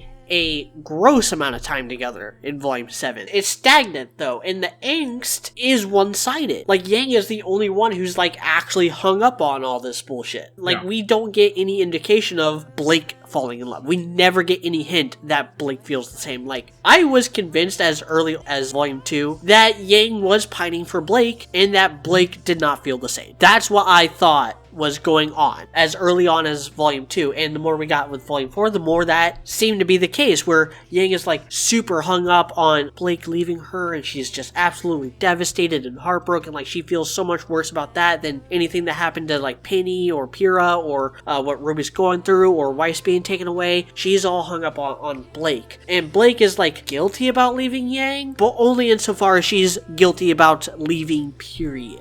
Her team, yeah. Yeah, and she coddles Yang in Volume 6 because, like, Yang is the one who specifically got hurt because of her. Yang's the one who is technically disabled now, and so, like, Blake in Volume 6 has a lot more respect for RWBY and Weiss and is holding them in, like, a higher regard than Yang, and that's where all that tension comes from. But then that tension gets resolved when they work together to fight Adam. But then, like, we don't get any indication of Blake reciprocating Yang's feelings until this moment. That's what we're talking about. Like, it's the buildup is one-sided. I won't say completely, but for the most part, yes. I think the times where she's trying really hard to kind of coddle her, that seems romantically coded to me. I don't think they would bother showing that in a show if it wasn't romantic. Like her saying, I'll protect you. That's romantically coded. I'm sorry. That is something like somebody in a relationship says to their significant other. That's something a boyfriend says to a girlfriend. That's something that, you know, the butch lesbian says to the non-butch lesbian, right? Like that. I guess. I am not saying it's enough. I agree overall. I'm just giving a couple of counterpoints here. I do agree overall that yes, this relationship has definitely seemed more coming from Yang than Blake. That's why I started shipping Bumblebee in the first place, because my thing that made me think Yang was anywhere near interested in Blake was burning the candle. That was Yang being interested in Blake, not Blake being interested in Yang. Yang being so torn up about, and Yang being the one to save Blake, try to save Blake, and then get her arm cut off in Volume 3. That is Yang trying to save Blake. Although I think Yang would do that for any of her friends. But yes, I agree, but it doesn't matter. That's who she's trying to say. Yang being so torn up about Blake leaving, because it is canonically true that we see more of Yang being torn up about Blake leaving than RWBY leaving. Yes, they left in different circumstances, but still, that is relevant. So yes, I agree that everything up to that point was definitely more Yang coded, and it was more like the reason why that relationship was a thing. That's partly why I liked it at first, because earlier on, and especially Volumes 4 and 5, Yang was a much better character than Blake, which is also partly why I got into the ship, because initially, even Volumes 2 and 3, Yang was a much better and more interesting character than Blake was. By a lot. Like, Volumes 2 through 5, Yang was a way better character than Blake, and then it switched. It was the opposite after that. But, so that's partly why I was a Bumblebee shipper, because Yang was one of the most interesting characters at that time. I liked Sun, but he wasn't as interesting as Yang was. So anyway, the scene, my issues are that it wasn't enough buildup, and the lines that Blake and Yang say to each other fucking suck. Because it's them like complimenting each other, like saying the things they think are good about each other, and none of the things they say are true. Like everything they say is just bullshit flattery. And I fucking hate that, because it's like, neither of them are perfect people. They're both flawed and kind of fucked up. And that's kind of why I like the ship, to be honest. So it's like, they should be trying to make each other seem like amazing and stuff, because that's not really accurate, to be honest. And that's okay, but like, you should be trying to force that. So what I like about this song, because I fucking adore this song. This song, first of all, it fits the mood so well. The song is in 7/8 time. The whole song is in 7/8. This is not in 4/4. This is not in a standard time signature. It's not even in 3. 4/4 is the most common time signature by far for pop music, for any music, okay? 3, I think, is the second most common, but it's still way less common. And then 7 is even less common than that. I don't know if, I think 7 is more common than 5, but like, it's close between those two, right? But this whole song is in 7, and it works really well. Yeah, the whole ha he thing is amazing. I like how they kind of change it up for the second verse. Real quick, just a shout out to the guest vocalist they have on this. Her name is Ariel. She does a great job. She has a bit in a close register as Casey, so I didn't even realize it was a different person until I looked it up. But again, like, she does also sell the verses that she gets. Yeah, it's still really well done. Only part that's kind of weak is the bridge, but the rest of it is fucking fantastic. I also love that it gets really dense and it's like a duet throughout most of it. I think that's beautiful. But I also love how it gets like, it builds, it gets bigger and bigger and bigger, and it's super like ethereal and just weird, and it doesn't even feel like completely in time, which I think is very, very much on purpose. And I think that fits with the scene very well. I think that fits with the volume. I just think it sounds amazing. It just gets bigger and bigger, and it's still got very good melodies. And it's very catchy, and then it just clears up at the end. I love how the last chorus, it's cleared up because now Yang can see clearly, and this is what she wants, this is what she's gonna do, she's gonna go for it. I think that is great, that like a lot of the background and more ethereal elements from the song disappear in the last chorus, and it's a lot more bare. Like everything's laid bare, and it's more simple and just stripped down. I think that's fantastic. There's a lot of really good lines. So what I love about this song and why this is way better than the actual scene we got and why it elevates the scene is because the lyrics here, they are not trying to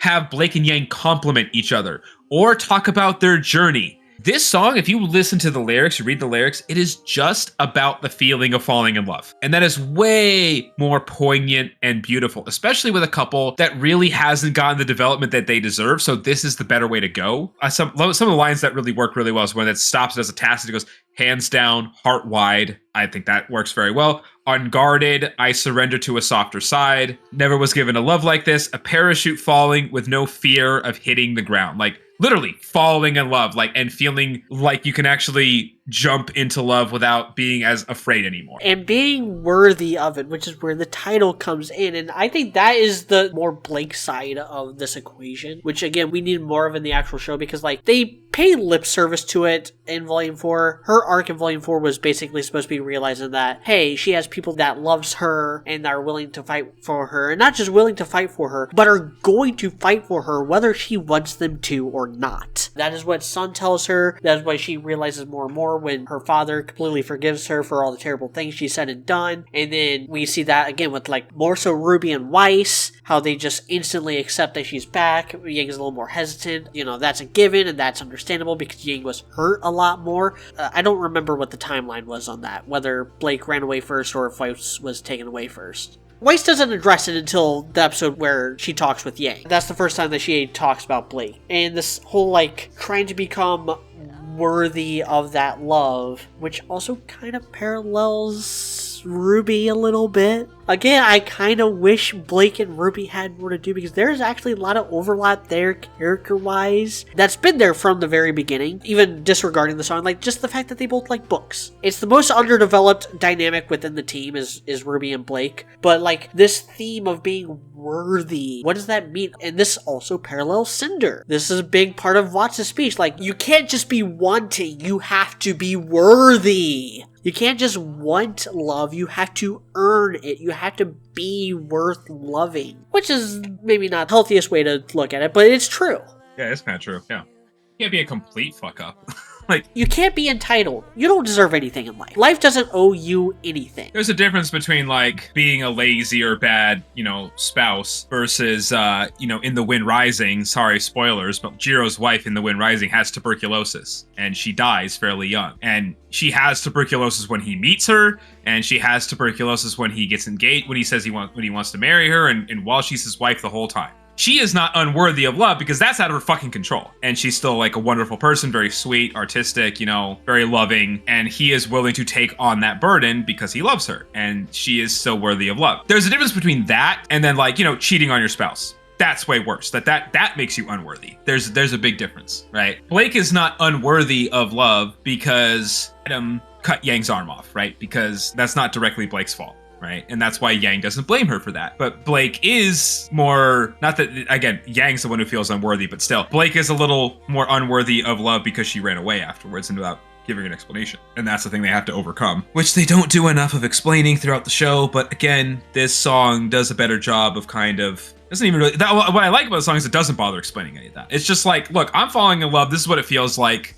I want to feel worthy of this, and by the end of the song, Yang especially feels worthy of it and dives into it. I think that's very beautiful, and I think especially given that the relationship was not given enough build-up, that makes these lyrical choices much better, because Casey is not trying to say things that aren't true. I would completely understand if some people really didn't like this song, because it's weird. Like, it is really unstructured. It is very clearly supposed to be like that, and it does fit. Like, this is one where it fits perfectly in the scene, but I also love listening to it on its own, and to me it's by far the best RWBY ballad, I would say. This song was inspired by the work of Caroline Polachek, Sigur Rós, Imogen Heap, and the Swiss Army Man original soundtrack. I don't know who any of those people are. Yeah, me either.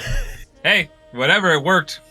I'll give her credit for doing some more esoteric. See, that's like, oh, this is way deeper than fucking Otis Redding. Casey did her fucking homework, and it fucking shows. Like, it really shows. I am beyond impressed with the soundtrack. I should have known that, like, because when I was watching the volume, like, all the songs and everything fit really well. Like, if it was bad, I would have noticed things taking me out of my immersion, right? But I didn't give the soundtrack enough credit when I first watched the volume at all. Besides knowing that I loved the opening song. That was it. Yeah, I had this one as my number one from the volume, even above Inside. And it's my number one for this whole section, honestly.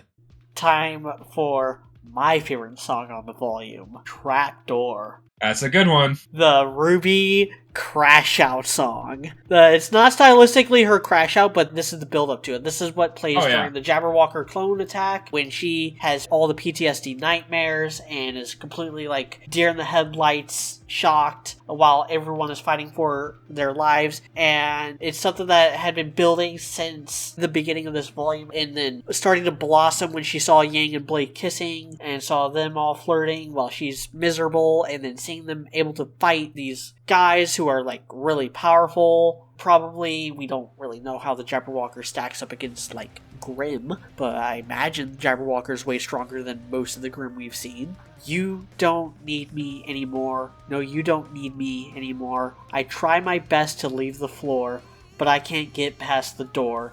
You don't need me anymore. No, you don't need me anymore. I'm alone in this war. I am a trapdoor. A door in the floor. There's a movie, it's not a well-known movie, it's a Jeff Bridges movie from like 2006 called Door in the Floor, where he plays like a children's book author. He writes a book called Door in the Floor, where like the door in the floor is a symbol of like growing up and realizing like how fucked up the world is. And once you open up that door, you can't ever go back. And that's kind of symbolic with like trapdoors in general, because unless you have a ladder, even if you have a ladder, you can't just easily walk in and out of a trapdoor. You can jump through a trapdoor, but then you have to like climb your way out, and that takes a lot more effort. And that's what RWBY is feeling like, that she's becoming more and more isolated, more and more withdrawn from her friends. She's disassociating, she's regressing. We see this in the opening, in the beginning of the opening, where it shows Weiss and she's marching forward as her outfits change, and then same thing with Blake, same thing with Yang. But then when it comes to RWBY, she's far in the front as anyone else is ever, and she falls backwards in her little part of the opening. We see that again in the opening as well, where like they're marching through, and it's got like the storybook flip transitions, and she's sinking further and further behind her friends as they're continuing to like move forward and running faster and faster. She's becoming more and more slumped. Like, that's her throughout this first chunk of the volume. Her mental state is slowly deteriorating, and this is the moment where she finally snaps and finally unfolds and cascades into her darkest moment. Yeah, it fits with all that so well. Like, I see this one as kind of like Evanescence meets like some funk, and I really like it. Very ethereal vocals again. The instrumentals are very good. The instrumentals are very tight, so it stops the whole song from feeling too messy, which I like. Melodies are good and catchy, some cool offbeats thrown in, and the lyrics fit everything super well. Yeah, you don't need me anymore, repeated. I'm all alone in this war. I can't bear the weight I hold. Watch it all unfold as I cascade below. Frozen in the darkest moment. I can't bear the weight I hold. Like, yeah, it does absolutely fit where RWBY's at here. And musically, it's very good. Like, there's nothing bad to say about the soundtrack yet. It's fucking great. Like, and all the RWBY lyrics like fit her so well. They're a little bit less specific. They're a little bit more like Jeff stuff's. I always felt like comparing this soundtrack to the other ones, Jeff stuff's always a little more on the nose, just a little bit. I'm not saying this isn't obvious, right? But like, and I'm not saying it's bad even that Jeff stuff's more on the nose, right? But it's a little like his stuff's a little bit more like literally saying it, like Boop, for example, is so fucking on the nose, right? And like Morning Follows Night, it's literally a conversation between the two. And yes, Worthy is also kind of technically a conversation between the two, but it's so weird and it's not as specific. The things they say during that conversation are not as specific to each other's characters. Like Morning Follows Night, it is way more, if people outside the show that didn't know the show heard like Morning Follows Night and then you explain Blake and Sun, it would be more obvious to those people that that song is Blake and Sun singing to each other than if you explain Worthy and you explained all the characters in the show. People would not all necessarily automatically guess as easily that is Blake and Yang specifically. Because it's more just about falling in love than about those two characters. A little bit.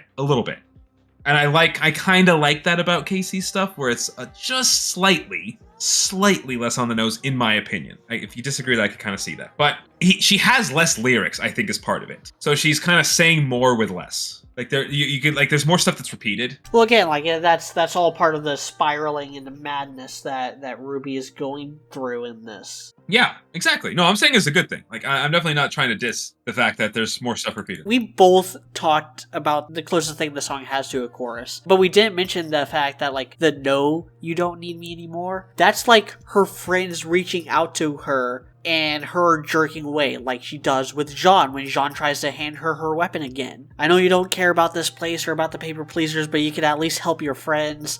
And then she like freaks out and jumps back. And then that's when it finally dawns on them like, oh shit, what's going on? And by then it's too late. Not taking her weapon was a very good like symbol, because we know how much she relies on her weapon. It's so tied into her character, so that was a very good idea. Again, they cooked with Volume 9. Volume 9 is the best volume, and by a lot. This song is inspired by the work of an electronic group called Moderat. Never heard of them. Casey Lee Williams has way deeper musical taste than I do.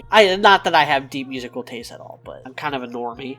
Good for. I mean, she's the one actually being paid to write soundtracks, so she should, and she does. So good. It's clearly paid off. Okay. Next one is Quiet. This is the Jean song.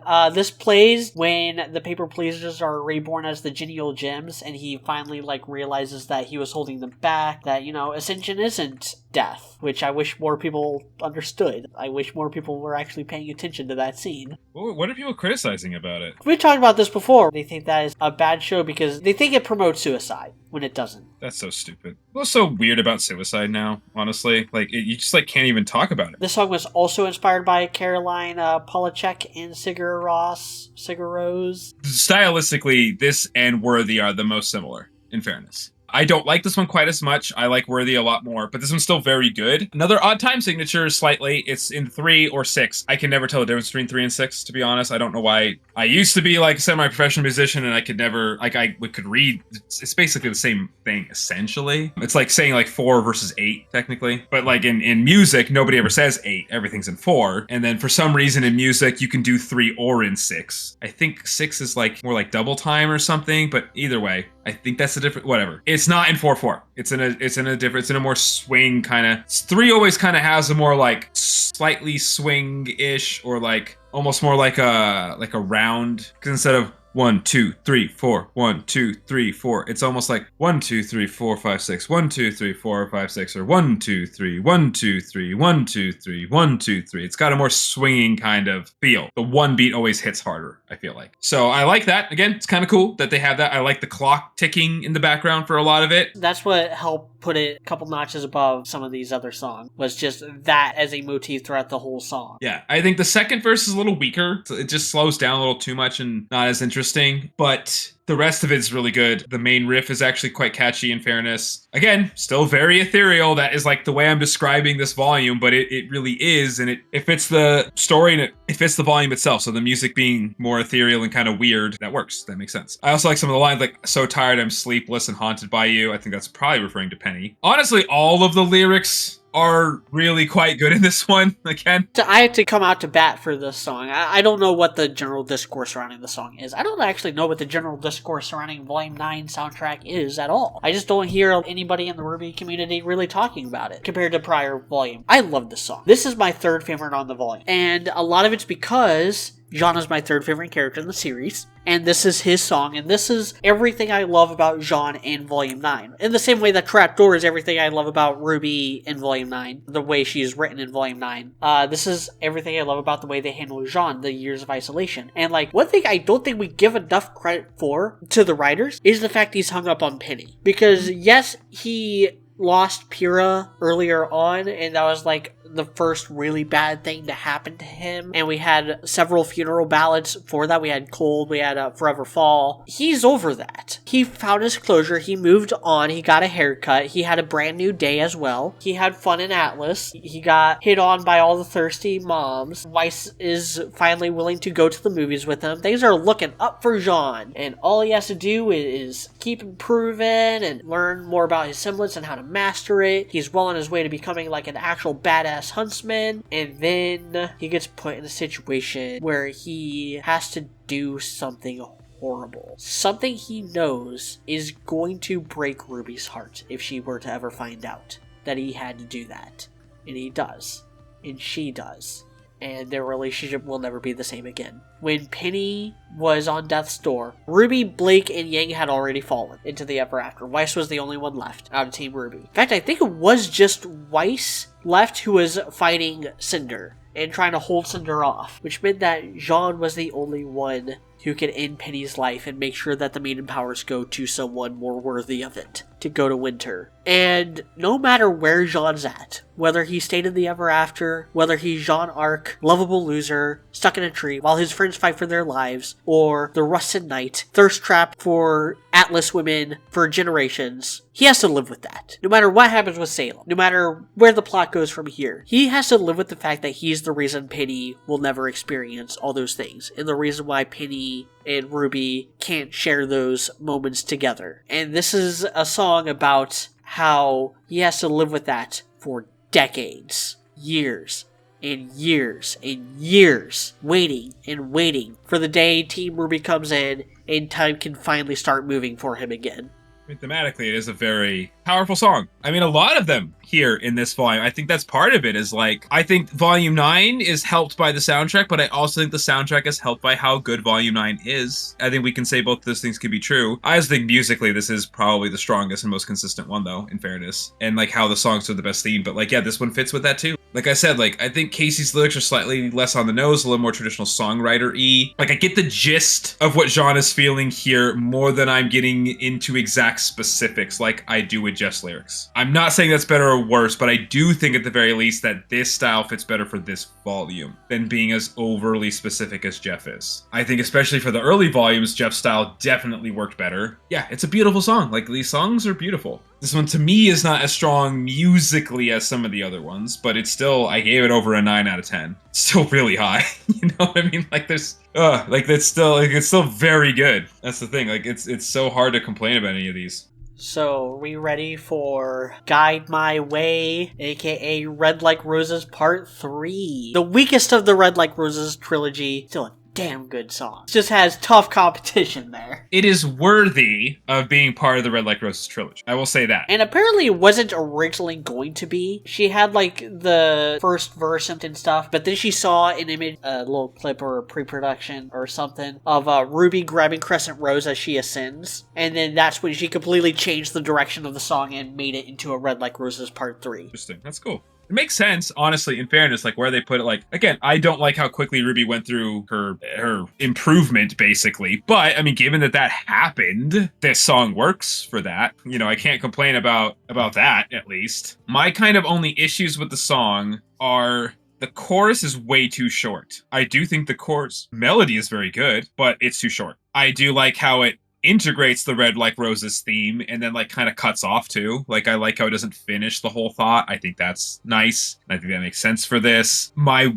biggest issue with the song is it does fit too much with what happens in the show, which again kind of makes me think that she was told a decent amount of information, if not a lot of information, because the bridge 2, a moment of quiet is all it takes to reclaim a life and a promise made. So it's literally saying exactly what happens in the actual show. As she gets not only Crescent Rose, but also her mom's pendant. It was way too easy. Like the best part of the volume, and we've said this a million times, but sorry, we're going to say it again because it fucking matters. The best thing about the volume is everything that RWBY and Jean are going through and the fact they have to deal with their failures and their mistakes. And even if not everything is like 100% their fault, like they're still not good enough at this point. But then they regain seemingly everything they lost through no merit of their own, and with no effort. That's the other problem, is they didn't have to put any effort into that. So like, yeah, a moment of quiet is all it takes. Like, no, RWBY, you are way too unhappy and way too broken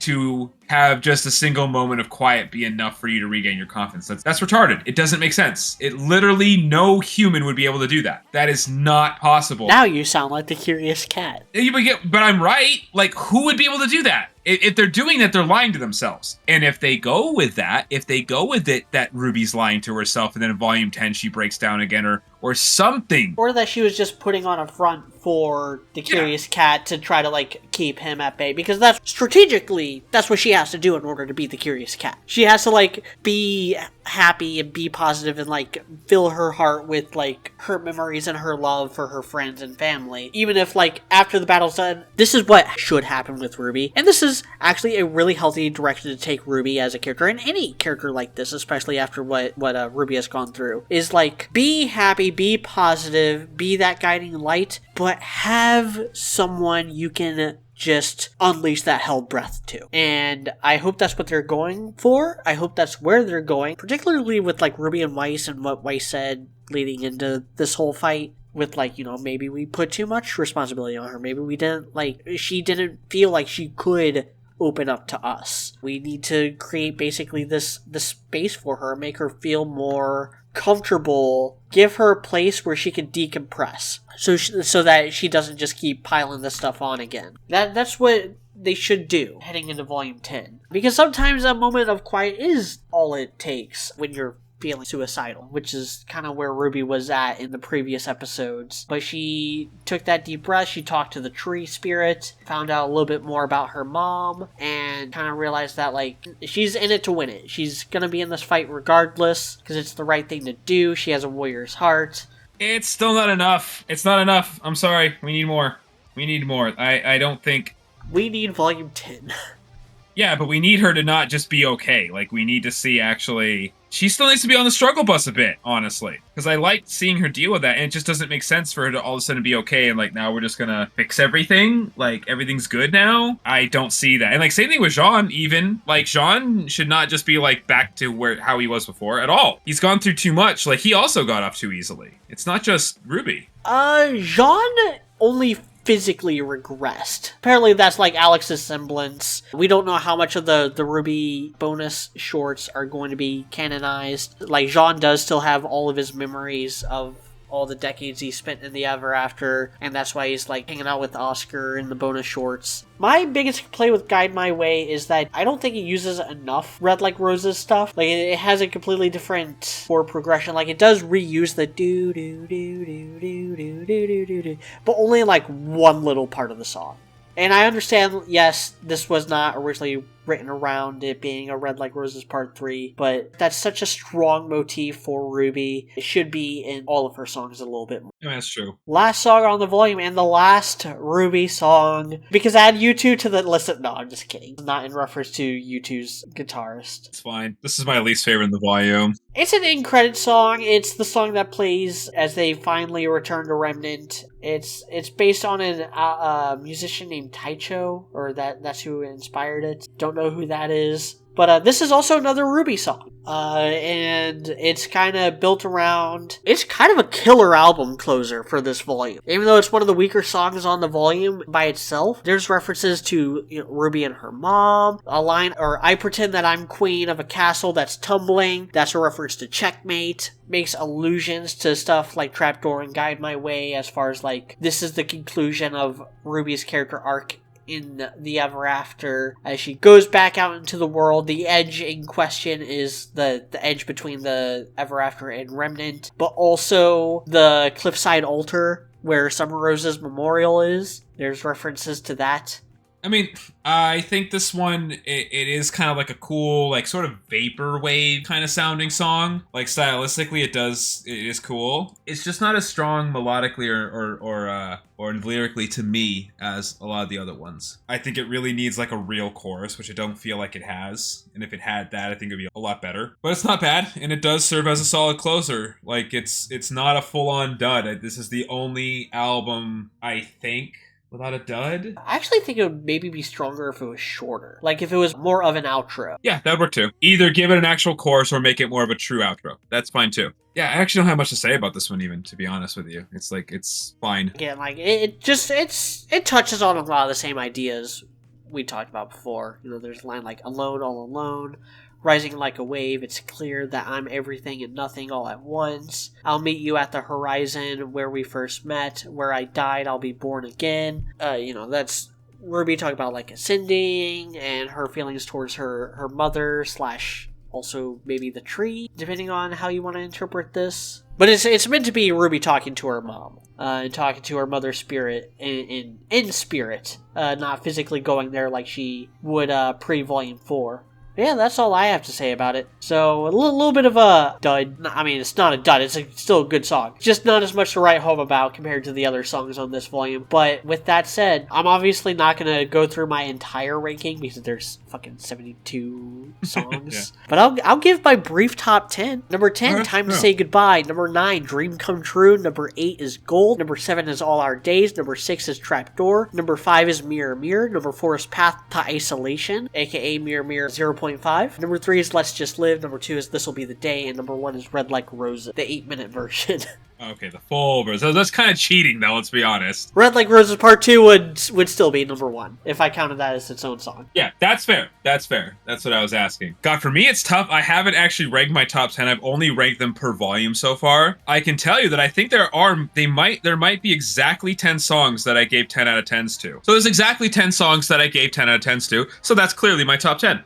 So I'll just go in order of the volumes then and tell you ones that I gave perfect scores to are Red Like Roses Part 2, Dream Come True, Boop, Neon, Divide, This Life Is Mine, Rising, Friend, Worthy, and Inside. So that's my top 10. Not necessarily exactly in that order. And honestly, it would probably change depending on the time. Like, I could see one day Boop's my favorite, one day Divide, one day Worthy, one day Inside, one day Friend. Like, honestly, it's probably changed several times. So those are my top 10. Celebrate's very close. Let's Just Live is very close. This Will Be the Day is close. Brand New Day and Chatterbox are very close, and so is Home. Those are the other ones that are like the closest, but didn't even realize that. My bottom ones are Lion Eyes, Lucis Naturae, Not Fall in Love, War, I Burn, and Caffeine. Those are the words. But I have a guilty pleasure with Caffeine. Caffeine is kind of like what Big Metal Shoe is for you is Caffeine for me. Like, Caffeine is on my playlist, but I know that it's bad. That's gonna do it for this. We did it. We went through all 9 volumes, and next is the waifu ranking. Oh yeah, we're actually gonna do that. That's right, we said that. I've already started my waifu ranking, so hopefully High Powered and Coop will be back. I think at least Coop's gonna be back for that one. And we might have someone else coming back too. Oh shit! Well, you have to tell me who that is after we cut. But, because I had no idea that we might have another guest. Cool. That'll be fun. I am very excited for that. We are going to be very degenerate for that. Just a warning. But I don't think we really have to warn any of our audience, to be honest. I think our audience is actually chill. You know, I think they're cool. So, the only thing it's like, we get enough views, like it's worth, doing these for. And again, I said, I would record these even if nobody's listening to, because again, every single weekend where it's just when Media and I finish on Saturdays, we're on for like another 3 hours or so every time. We're just hanging out and talking. So that's partly why these music ones have been so long, because it just turns into Media and I shooting the shit. I am worried because of the title of that one. I mean, I still want people to watch it. That's the only one I'm worried about, like more outside people from our normal audience watching and getting mad at us. I am not taking into account like the rules of tourists when I'm doing this ranking. Like, everybody is eligible for this list. People that are actually sane won't have a problem with that, but some people will have a problem with that. I don't think our audience will, but it is what it is, and we're gonna do what we want to fucking do. But I'm excited. It's gonna be fun as shit. We've never done anything like that before, so I'm actually really looking forward to it. I've already kind of started my list. Waifu tier list, and then weapons tier list, because we've never really talked directly just about the weapons yet. And then after that, we will be doing a retrospective for every single volume individually of the show after that, in order, which I'm excited for all of that, because we haven't done individual volume overviews really, like, kind of ever, to be honest, where we just focused on one volume. So I'm actually really looking forward to that. Yeah, we did like a Volume 5 rehab. That was it. We'll see you guys in the next ones. Yeah.